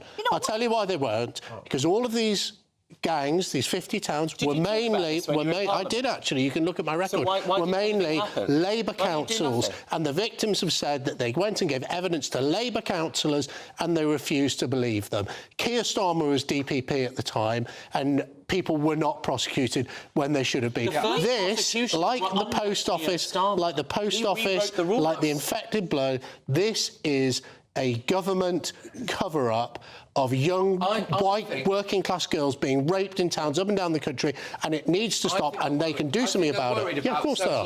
They're worried about social unrest, and yet again, my fear would be this, that instead of saying, right, the true scale of this could cause people, and I am not recommending this for a second, we shouldn't do, could cause people to go outside and get very angry about it all. So instead of revealing that to people, they'll just hide it. They cover it up. And it makes people more angry. They're protecting the Muslim vote. They don't want to criticise Pakistani Muslims because they're protecting the Muslim vote. What kind of people are leading us when they put party politics above the lives of young girls?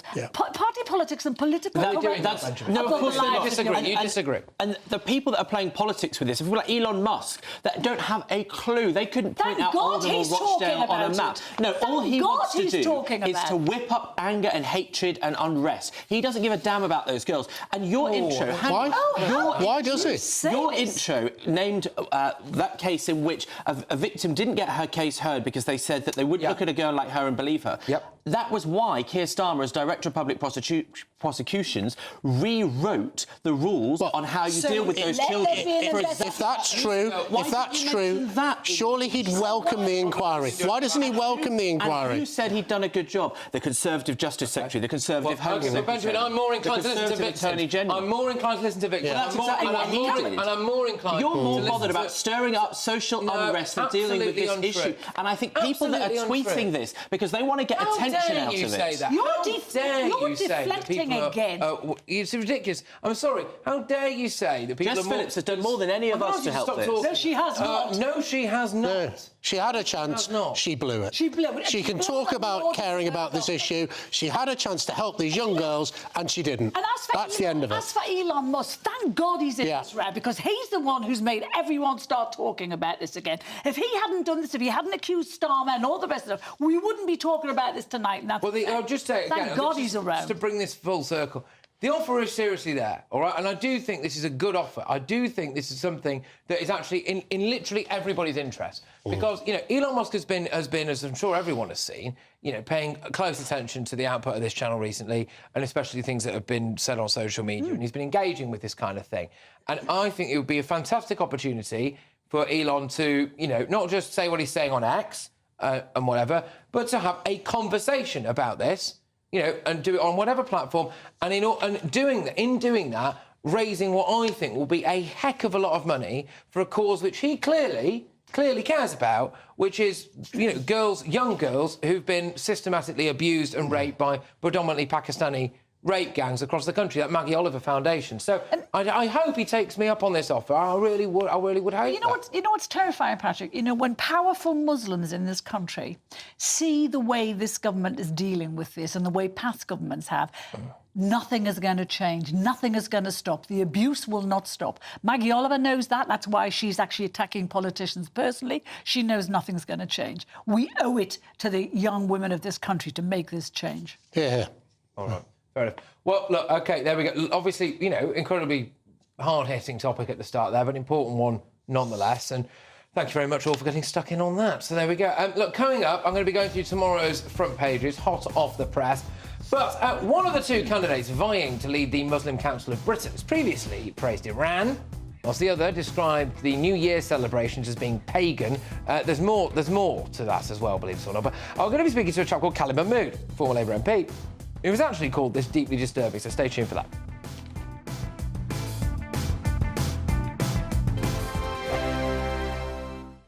If you want your news to be straight talking... This is the nightmare for the Conservatives again. Down to earth. It's not just Nottingham where this is happening, is it? And most importantly, honest. Hard-working, middle-class taxpayers, they'll get their book thrown at them. Then catch me, Martin Daubney, Monday to Friday, 3 till 6 p.m. on GB News, Britain's news channel.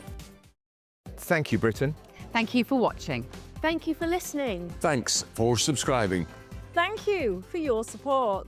It's you that make us the People's Channel. As we reflect on our journey so far, we're filled with immense gratitude. You mean the world to us. We couldn't have reached this point without you. As a very special thank you, we are giving you the chance to win one of 50 GB News thank you boxes. They're worth £50 each. For full terms and conditions, and to enter, just go to gbnews.com/thank you.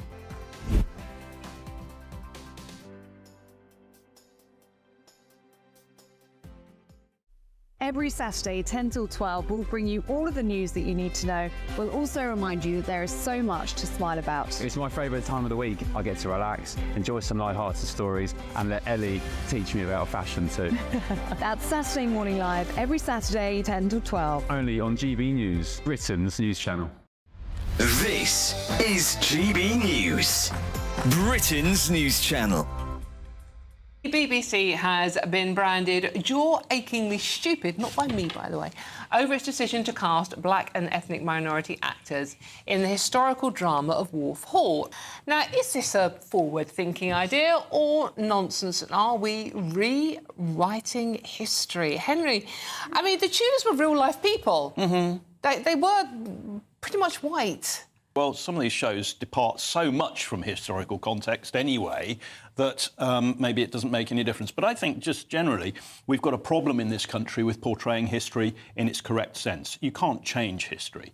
And I think it's about the motivation. If the motivation is to sort of, to some sort of, to make a political point, then I think it's wrong. What I find kind of tedious about people finding this instant jaw-droppingly stupid, Jesus was portrayed by somebody who's half Slovak and half Irish. Moses was portrayed in the Exodus by an Englishman. So, same with Anne Boleyn, was portrayed by Natalie Portman, who is Jewish. So if this is the one thing that's getting people angry, then there's something deeper within that rage, because I think Hollywood's been doing that, where people... When you say something deeper, do you think there is a hidden racism and people are complaining about this? Well, I think for some, maybe yes. I can't speak for everybody because this news dropped today. I don't know why they are thinking that it's egregious, but there absolutely must be some underlying racism if this is the only one that you're upset about. GB News, the People's Channel.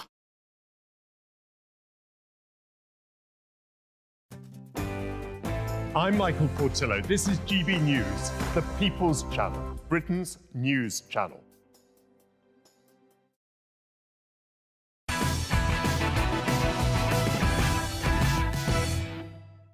Welcome back. So the frontrunner to lead the Muslim Council of Britain has previously condemned New Year celebrations as pagan and has suggested that children in the Islamic community should identify as Muslim rather than British. So Dr. Mohammed Wajid Akhtar, who is standing to be the General Secretary of the Islamic body, said in 2022 that being a Muslim is, quote, an act of revolutionary defiance, and suggested that teaching children to put their nationality first is how the evils of nationalism, racism and fascism are born. This is all according to a new report by the think tank Policy Exchange, which has expressed concerns over the deeply disturbing views of the two final candidates. As it was also revealed that Akhtar's opponent, Dr. Mohammed Adriz, has previously, apparently, praised Iran's supreme leader when writing for Islam Today in 2017. Oh, we've got former Shadow Minister for Europe, former Labour MP, Khalid Mahmood, joining me now. Khalid, thank you very, very much. This, to me, is quite concerning, I think, because it doesn't imply to me that the two frontrunners to be the next leader in the Muslim Council of Britain are particularly keen on integration. What do you think? Well, it's very disturbing to me as well, Patrick. And these people have no qualification to head an organisation that wants to interact and feels that it's been isolated from government. I think if this is their attitude, they quite rightly should be isolated from government and have no discussion. These people are trying to alienate the Muslim community away, not just from government, but also the mainstream of our community. Our community has to integrate. We have to get together. We work together. We live together. These people are talking about issues that don't happen anywhere else in the Muslim world either. So I don't know what they think they're doing and what they're preaching. And so what we have to do is make sure if they take position, either one of them, that we certainly do not have any dialogue as a government with them. I mean, just to, and I am paraphrasing what one of those chaps said there about New Year's Eve celebrations. He says, look, something along the lines of, well, there's a lot of dancing, there's a lot of listening to music, there's girls wearing whatever they're wearing, all of this. I mean, it's not progressive stuff, is it? Do you think we're right to call that out? Absolutely right to call it out. You look across the whole of the world, as the clock went round, everywhere, every Muslim country celebrated, people celebrated the new year coming in, looking forward, hopefully, to a better year, looking forward to make progress, and all of them did that. And not a single Muslim country stopped to say that, even Saudi Arabia, who actually had a very good time enjoying the new year in. So these people are out of kilter with the Muslim mainstream across the world, not just in the UK. Well, what about that aspect of it? Look, hey, by the way, I kind of get it in the sense that, so I'm a Christian, and I suppose I would identify as that wherever in the world I was, right? But this idea, I think the insinuation that Muslims in this country should identify as Muslim before they identify as British, or that their children should. That's a concern, I think, because if we want, we do need to have a national identity, Khaled, don't we? Absolutely. Wherever you are, you need to have a national identity. If you are in that country affords you protection for you as an individual who's in that country. And therefore, you must have loyalty to that country. Of course, you have loyalty to whatever you want in terms of your religion, but you have loyalty to that. You have a duty to serve in his forces, in his armed forces, if needed to be, at a time of crisis. You should do that. You take a passport, you take an oath on receiving that passport. So if you're that determined, don't take the nationality, don't take the passport, don't live here, and then you'll be happy wherever you live. And let's see how you get treated where you live. All right, Khaled. Look, thank you very much. Tremendous to have you on the show. Thank you for making the time for us this evening, especially so late in the day. I hope to see you again very soon. Khaled Mahmood, though, the former Shadow Minister for Europe. So Dr. Mohammed Wajid Akhtar has given the following statement. He says, I am standing for the Secretary-General of the Muslim Council of Britain because I love my community and my country. My vision is to strengthen unity among all Britons, fostering mutual respect, shared values and opportunities for everyone to thrive.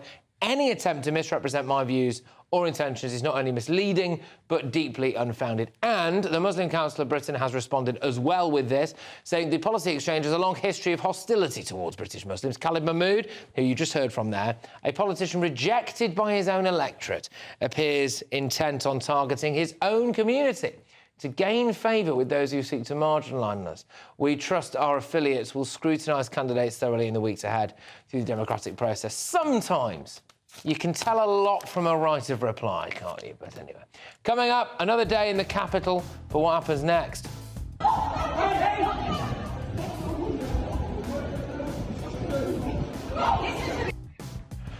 Wow, next though, I'm going to have the very first look at tomorrow's newspaper front pages. Stay tuned for that.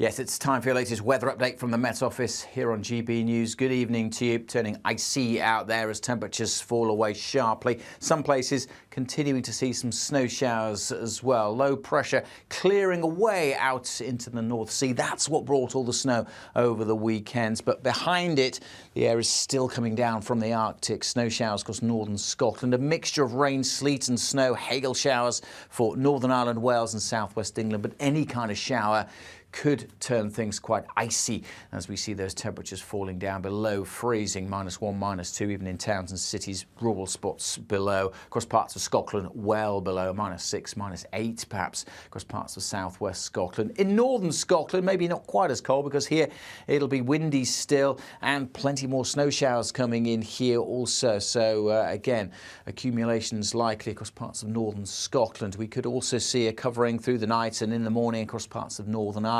More of a mixture, again, close to coast of rain and sleet, but certainly across parts of Wales, southwest England, some places waking up to more snow. And as I said, even if those showers are of rain, it could well turn things very icy for the morning commute. So just be aware of that first thing in the morning. Plenty more showers to come through the day across North Wales, northwest England, Northern Ireland. The showers on and off in the southwest too, and more snow showers in northern Scotland. Much of eastern England, southern England, largely dry, fine and sunny. Not as windy as today, but still cold. Temperatures only 2 or 3 degrees across the north.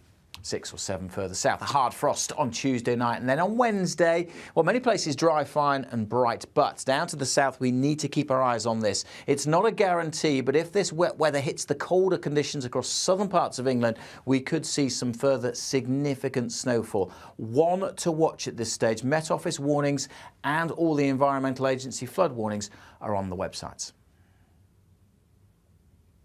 We're proud to be GB News, the People's Channel. And as you know, we always love to hear your views. Now, there's a new way of getting in touch with us at gbnews.com/yoursay. By commenting, you can be part of a live conversation and join our GB News community. You can even talk to me, Bev Turner, or any of the members of the GB News family.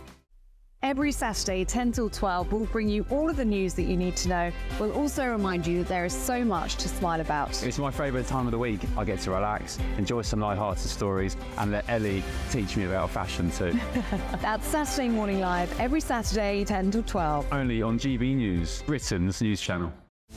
This is Britain's Newsroom, where your voice matters. It's just astonishing. With expert analysis and honest opinion, we don't just keep you informed. We bring you unique perspectives you won't see anywhere else. Can't argue with any of that. When the news happens, it happens here. On Britain's Newsroom, weekdays from 9:30 a.m. Only on GB News.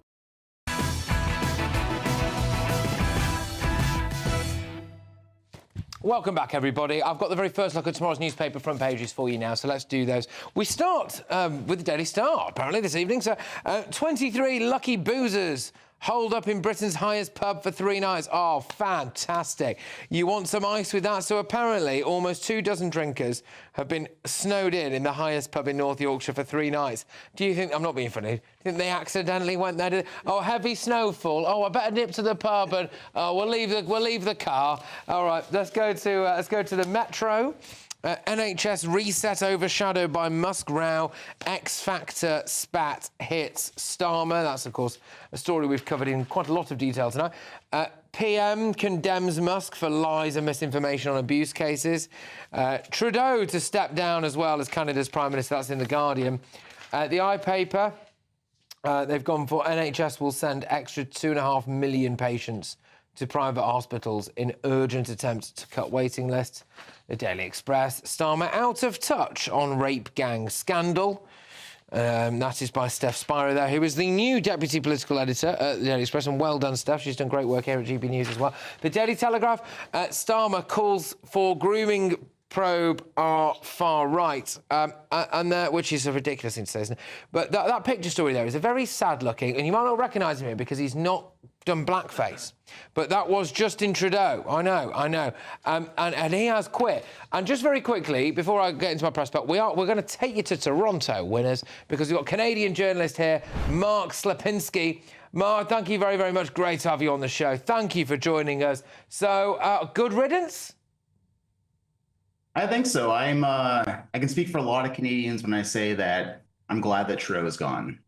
Okay, now, I don't think why? Good, just explain to us here why. Because we know him because he became a figure of fun, right? This hyper woke guy who got done for, you know, being called out for blackface, seemed unpopular, seemed as though everywhere he went he was getting absolutely hammered. But what is the reality on the ground for the people of Canada? Well, there's a lot to be upset about. I think the big thing was the vaccine mandates and the Emergencies Act. Those are the two things that really angered a lot of Canadians, and they're still angry about him. And I think that's the big reason they're glad to see him go. So what's his legacy, do you think? Is there any good stuff? Well, I was joking about it today. I said he was the first Black Prime Minister in Canada, and he legalized weed. And unfortunately, I think that's about it. Yeah, well, yeah. I mean, we have played a picture, for those of you that don't know, he got, I think, was it when he was at his university, several times he blacked up. And there's always a picture when you go around doing that kind of stuff. So, you know, there we go. There is that. The legalisation of marijuana, of course, is something that maybe some people will enjoy. But, yeah, who's going to take over for you now? Because I'm hearing that Mark Carney, who was the former governor of the Bank of England here, is one of the front runners. Right now, they don't have a leader. Right now, he's technically going to be the prime minister. They're going to pause the government and try to sort it out over the next few months. But essentially, we're leaderless right now. Our country's on autopilot, and that'll probably be sorted out in the next few months. Okay, and just if you had to put a bet on it now, who do you think would win the next election there? That's a good question. If you asked me a few weeks ago, if this happened, I'd say Chrysler Freeland. Now I don't know. I think they're going to try to push Mark Carney. Whether he wins or not is up to the Liberal Party members when they vote. So I really don't know. OK, well, good luck. Well, look, thank you very much for making the time for us this evening. I'll admit I'm not entirely sure what time it is where you are, but thank you very much. And I hope to see you again very soon. So good luck to you. That's Mark Slapinski there, who is a Canadian journalist who a little bit of a quip about Trudeau there. But there we go. I mean, interesting for me anyway, Carol, the world appears to be shifting, doesn't it? I mean, so you've got Trump You've got Trump in America, flanked by our mate Elon, and then you've got whatever's going to go on in Canada now. There's going to be a shift there. Yeah, I just feel like maybe things are changing. I think you're right. We're already seeing it in the US, where big companies that were signed up to woke things and to political correctness, they're pulling out of all of that. We're seeing it in this country. I think the cancel culture is dying quite slowly in this country with things people say and do.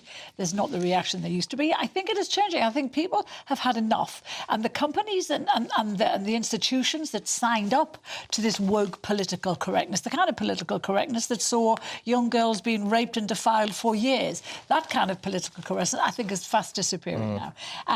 I say fast disappearing. No, it's not fast disappearing, but I think it is going away now. Yeah. And I think that people are not as scared to talk out about this stuff as they say, which is why I want to see this government redeem itself. And I want to see it not just, Yvette Cooper was announcing, you called it a bit of window dressing today, yes.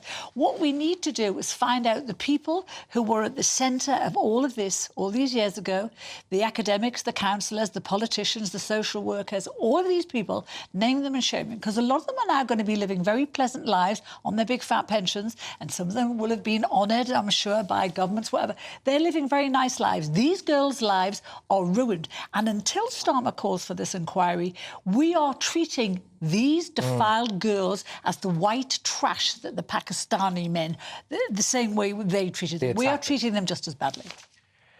Yeah, I mean, is there anything you would like to come back to there, Benjamin, do you think, or...? I can't even remember what the question was, to be honest. Well, it's a bit about Justin... Is it changing? Yeah. This political... I mean, Andrew Neil wrote a very interesting piece in the Daily Mail, which said this will be the year the left falls. I'm not saying I want that, clearly I don't. But I think Donald Trump... What he's able to do is he has such impact to the force of his character that I think it will affect other countries. Yes. And, of course, Trudeau had said some very derogatory things about Donald Trump. So it's pretty obvious he wasn't planning on staying, because you can't really work with the guy next door when you're saying such bad things. No, indeed. Go on. It's quite controversial, Justin Trudeau going, because he has... People are saying illegally prorogued the Canadian Parliament. Now, we remember when Boris Johnson was found to be doing that. I would say that it wasn't illegal, but that's life. The law says that you can only prorogue the Canadian Parliament to help Canada. He has done it to stop his own party having a confidence vote and being forced into an early general election where they don't have a leader in place. I think we might see a legal challenge. He's prorogued it, I think, until the 24th of March, certainly towards the end of March. It's a very long time. Trudeau was pursuing an ultra-woke agenda, a bit like Kamala Harris proposed, which was rejected. And it seems that the whole world is turning right, just as we get stuck with a left-wing Labour government. That's crossed my mind, that, Jay. But, I mean, this is, again, for me, I just wonder whether it's the insincerity of some of these people. So I struggle to believe that Justin Trudeau, from a very wealthy background, who appeared to black up more times than I've had hot dinners, and I've had quite a few hot dinners. Didn't seem to have any problem with that. I think there were some considerations about maybe the way he'd always treated women in the past, was pursuing this hyper-woke agenda. There he goes, look at that. I don't believe him. I don't believe him. I think it's weird, and I also think he sits funny. It's very weird. But people don't want it. Across the globe, where you have the political establishment, no matter what party they are, pursuing all these woke agendas, they just get kicked out of the first opportunity. That's not the people don't want it. We saw the same in New Zealand. A lot of people never wanted it, but a lot of people were too scared to speak out because there were consequences to speaking out. Now I think those consequences are going to become less and less and less, and people are going to... Just to be clear, I think anybody that does a job for 9 years has clearly not been unpopular. He was elected on a landslide in the first time round, which was a big change for them. Jacinda Ardern in New Zealand was elected twice. She remains very popular there.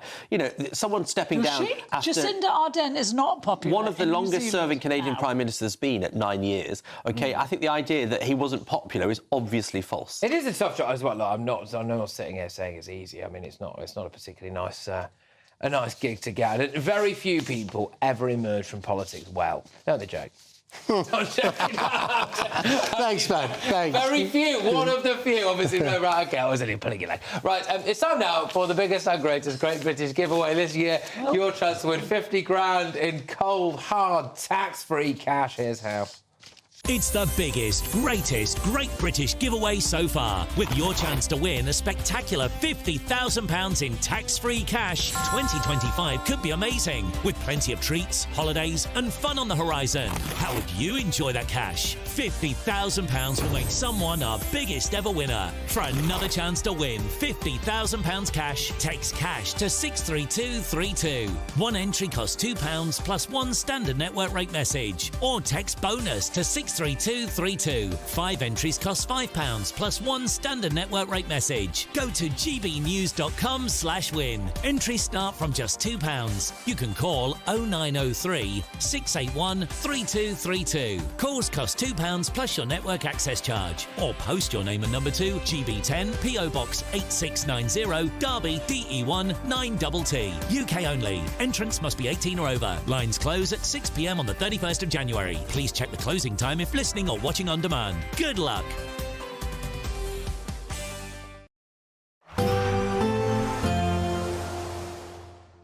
I forecast a perfect holiday in the sun. Weather looking good then? For sure, and no worries about our travel insurance. All Clear Travel Insurance sponsors GB News Travel Destinations Forecast.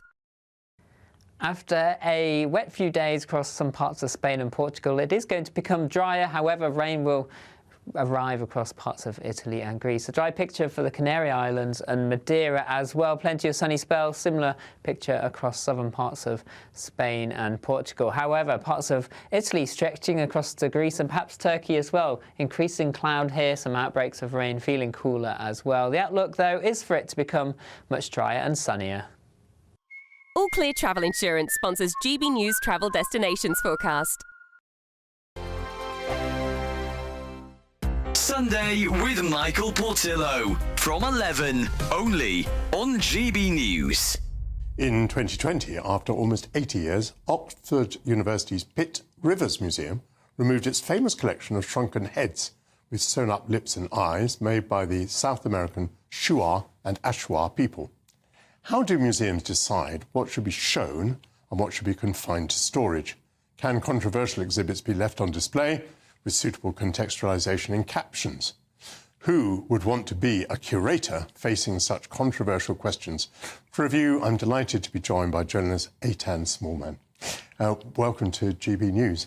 I think many people, when they hear that we're going to discuss museums or art galleries, think that it's going to be, oh, that wokery question. But it strikes me, and I think it strikes you too, that this is not just about wokery at all. There are some really interesting ethical questions here. For example, I mean, let's start with this one, and there are several examples of it. Should we be displaying human bodies, the remains of human beings? Should we be displaying them in museums? Absolutely. It's not just the usual suspects, young snowflakes, who are objecting to these things. There are just naturally cultural shifts, and people of all ages and all political persuasions may feel uneasy about displaying human remains of any kind, especially human remains that have been taken against the will of the communities or taken violently. Hilary Mantel led a campaign to remove a 7-foot 7-inch skeleton of Charles Byrne, known as the Irish Giant, from the Hunterian Museum. He had specifically said that he didn't want to be displayed and didn't want to be taken by anatomists, and yet was displayed for a couple of hundred years until a couple of years ago. He hasn't had the burial he requested, but he's no longer on public display.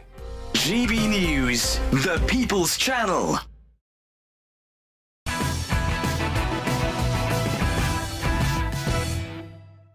Welcome back, everybody. I've got a few more front pages for you now. Let's rattle through these. The Daily Mail, Starmer's far-right smear on grooming gang critics. There we go. The Mirror, Starmer blasts Musk. Poison, apparently. Poison of the far-right. The Sun, Strictly Shirley stalked for 6 years. A man that has been charged over, quotes, distress to Ballas, apparently. The Times, Europe turns on Musk over attempts to sway voters. Apparently Starmer and Macron unite against interference. Well, I'm not surprised, really, given, who's interfering with. But there we go. Right, I'm going to play you a little clip now because, look, yet again, in the capital, it's not just in the capital, is it? But, Sadiq Khan had promised Londoners a 2025 of hope and optimism. We'll tell that to shoppers who were outside a Westfield shopping mall station, whatever it's called, in Stratford last night.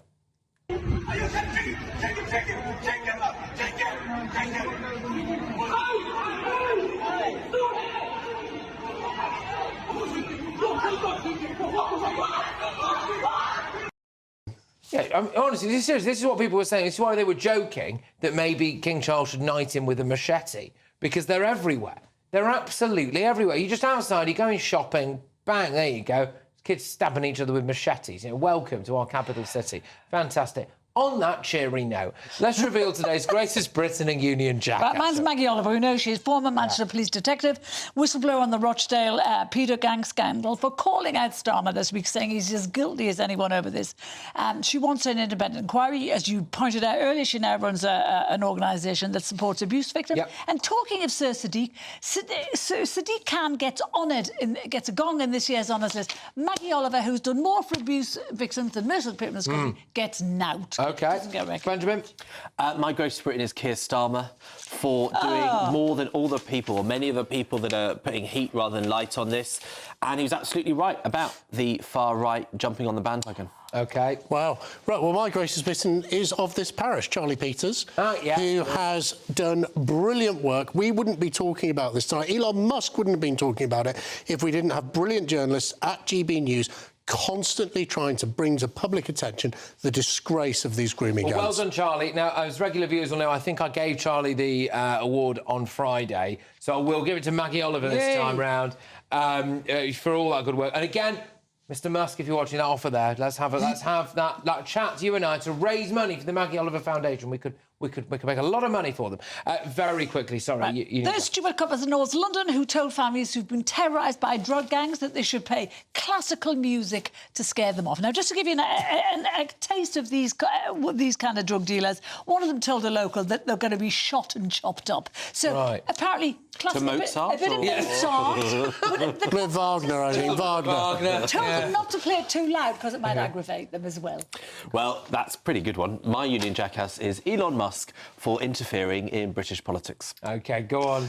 And my Union Jackass is Justin Trudeau for being an ultra-woke leader who's been forced out of his job as Prime Minister of Canada. I could very easily have gone for that. I think Carol's doubles. Carol's done the double, hasn't she? There we go. For what was it? A police force that you know that gangster that said he was going to chop you up and feed you to your relatives or whatever. Well, actually, just play a bit of Mozart. All right, now I'm going to whiz us over to headliners presented tonight by Simon Evans. Simon, what's coming up on your show? Hello, Patrick. Yes, we have a marvellous show coming up on headliners. We'll be looking at all the day's papers. We have, of course, as you mentioned, the resignation of Canada's first black Prime Minister. Very heavy day, and not something that his biological father would ever have conceived of doing, not without a 5-hour speech, certainly beforehand. We have only 3 stories featuring Elon Musk this evening, who seems to be becoming the central figure in British politics, and we'll be looking at all the rest of the fallout from the grooming gang scandal, various stories about Muslims being encouraged not to assimilate but rather to regard themselves as Muslim first and British second, a worrying trend. Yeah, concerning. Yes, highly concerning. Simon, thank you very much. It's going to be a cracker of a show, so keep it GB News for the next hour, please. And thank you to our wonderful panel. Good to have the dream team back together, isn't it? It's been a while, so there we go. And thank you to everybody who's been watching and listening and tuning in as well. We've got loads coming your way this week. Tomorrow's show is shaping up to be an absolute corker as well, so hopefully I will see you there at 9 p.m. Until then, well, look, keep it GB News. Like I said, headliners are up next, and there is no shortage of stuff to get stuck into. So I will see you tomorrow at 9 p.m. Take care.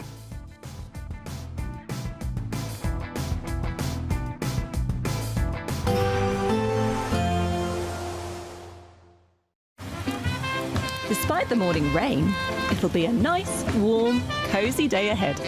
Boxed heat pumps, sponsors of weather on GB News. Yes, it's time for your latest weather update from the Met Office here on GB News. Good evening to you. Turning icy out there as temperatures fall away sharply. Some places continuing to see some snow showers as well. Low pressure clearing away out into the North Sea. That's what brought all the snow over the weekends. But behind it, the air is still coming down from the Arctic. Snow showers across northern Scotland. A mixture of rain, sleet and snow. Hail showers for Northern Ireland, Wales and southwest England. But any kind of shower could turn things quite icy as we see those temperatures falling down below freezing, -1, -2, even in towns and cities, rural spots below. Across parts of Scotland, well below, -6, -8 perhaps, across parts of southwest Scotland. In northern Scotland, maybe not quite as cold because here it'll be windy still and plenty more snow showers coming in here also. So again, accumulations likely across parts of northern Scotland. We could also see a covering through the night and in the morning across parts of Northern Ireland. More of a mixture again close to coast of rain and sleet, but certainly across parts of Wales, southwest England, some places waking up to more snow. And as I said, even if those showers are of rain, it could well turn things very icy for the morning commute. So just be aware of that first thing in the morning. Plenty more showers to come through the day across North Wales, northwest England, Northern Ireland. The showers on and off in the southwest too, and more snow showers in northern Scotland. Much of eastern England, southern England, largely dry, fine and sunny. Not as windy as today, but still cold. Temperatures only 2 or 3 degrees across the north. 6 or 7 further south. A hard frost on Tuesday night, and then on Wednesday, well, many places dry, fine and bright, but down to the south we need to keep our eyes on this. It's not a guarantee, but if this wet weather hits the colder conditions across southern parts of England, we could see some further significant snowfall. One to watch at this stage. Met Office warnings and all the Environmental Agency flood warnings are on the websites. There will be a light breeze in the morning, leading to a warm front. Boxed heat pumps, sponsors of weather on GB News. Imagine how £50,000 in cash from us could make your new year go with a bang. From treats to holidays to fun times with the family, a totally tax-free £50,000 in cash could make you feel alive in 2025. And just one entry into the Great British Giveaway really could make £50,000 cash all yours. For another chance to win, text cash to 63232. One entry costs £2 plus one standard network rate message. Or text bonus to 63232. 5 entries cost £5 plus one standard network rate message. Go to gbnews.com/win. Entries start from just £2. You can call 0903 681 3232. Calls cost £2 plus your network access charge. Or post your name and number to GB10 PO Box 8690 Derby DE1 9TT. UK only. Entrance must be 18 or over. Lines close at 6 p.m. on the 31st of January. Please check the closing time if listening or watching on demand. Good luck. GB News Breakfast. Every day from 6 a.m. So maybe people are opting for the more traditional ways of meeting people. Organically. Meeting organically. It's the only way to actually... Well, I know some people have it's worked very well for some people. I mean, I personally think that doing things more organically is probably going to be better, or is more to my taste. But it has worked well for lots of people. So I absolutely agree. There's a very interesting young woman, she's about 22, who writes on this and has a podcast called Freya India. And she talks about this dating industry, and she said all she ever wanted to do as a teenager was go down the pub and meet a man and fall in love. And the dating apps just don't do that. And she said they've become so, it's just literally people looking for sex. We need to get back to traditional ways of meeting face to face, but we also need to stop toxifying it. A man flirting with a woman is not toxic. Men and women have done this for years. Obviously, we need to know about boundaries, but we also need to allow men and women to do what comes naturally. I think it's also about spontaneity in society. It's much harder to just randomly go out in an evening in London and not know what you're doing and have a good time than it was, I think, 15 years ago or so. Yeah, and if you don't have spontaneity in your life in general terms, then that spontaneous meeting with someone is less likely. I think it's also where you are, because I was just thinking, as you said, that London, going out to try and meet someone in London is one thing. If you live in a small town and you go down your local pub, there's probably you're more likely to meet someone that you get to know over a period of time. But this is also why we need to support our pubs and our hospitality areas, because they are important social integrators. They really are. Yeah. GB News, the People's Channel. Hi there, I'm Michelle Dewberry and I'm going to take a second to tell you all about my show, Dubes & Co. We start off with the issues of the day. We then bring in both sides of the arguments. We get rid of the disrespect. And then you throw me into the mix. And trust me, I'll tell it exactly how it is. And then, of course, the magic ingredient, you at home. We mix it all together and what have we got, in my opinion, the best debate show in town. Monday to Friday, 6 till 7 on GB News, Britain's news channel.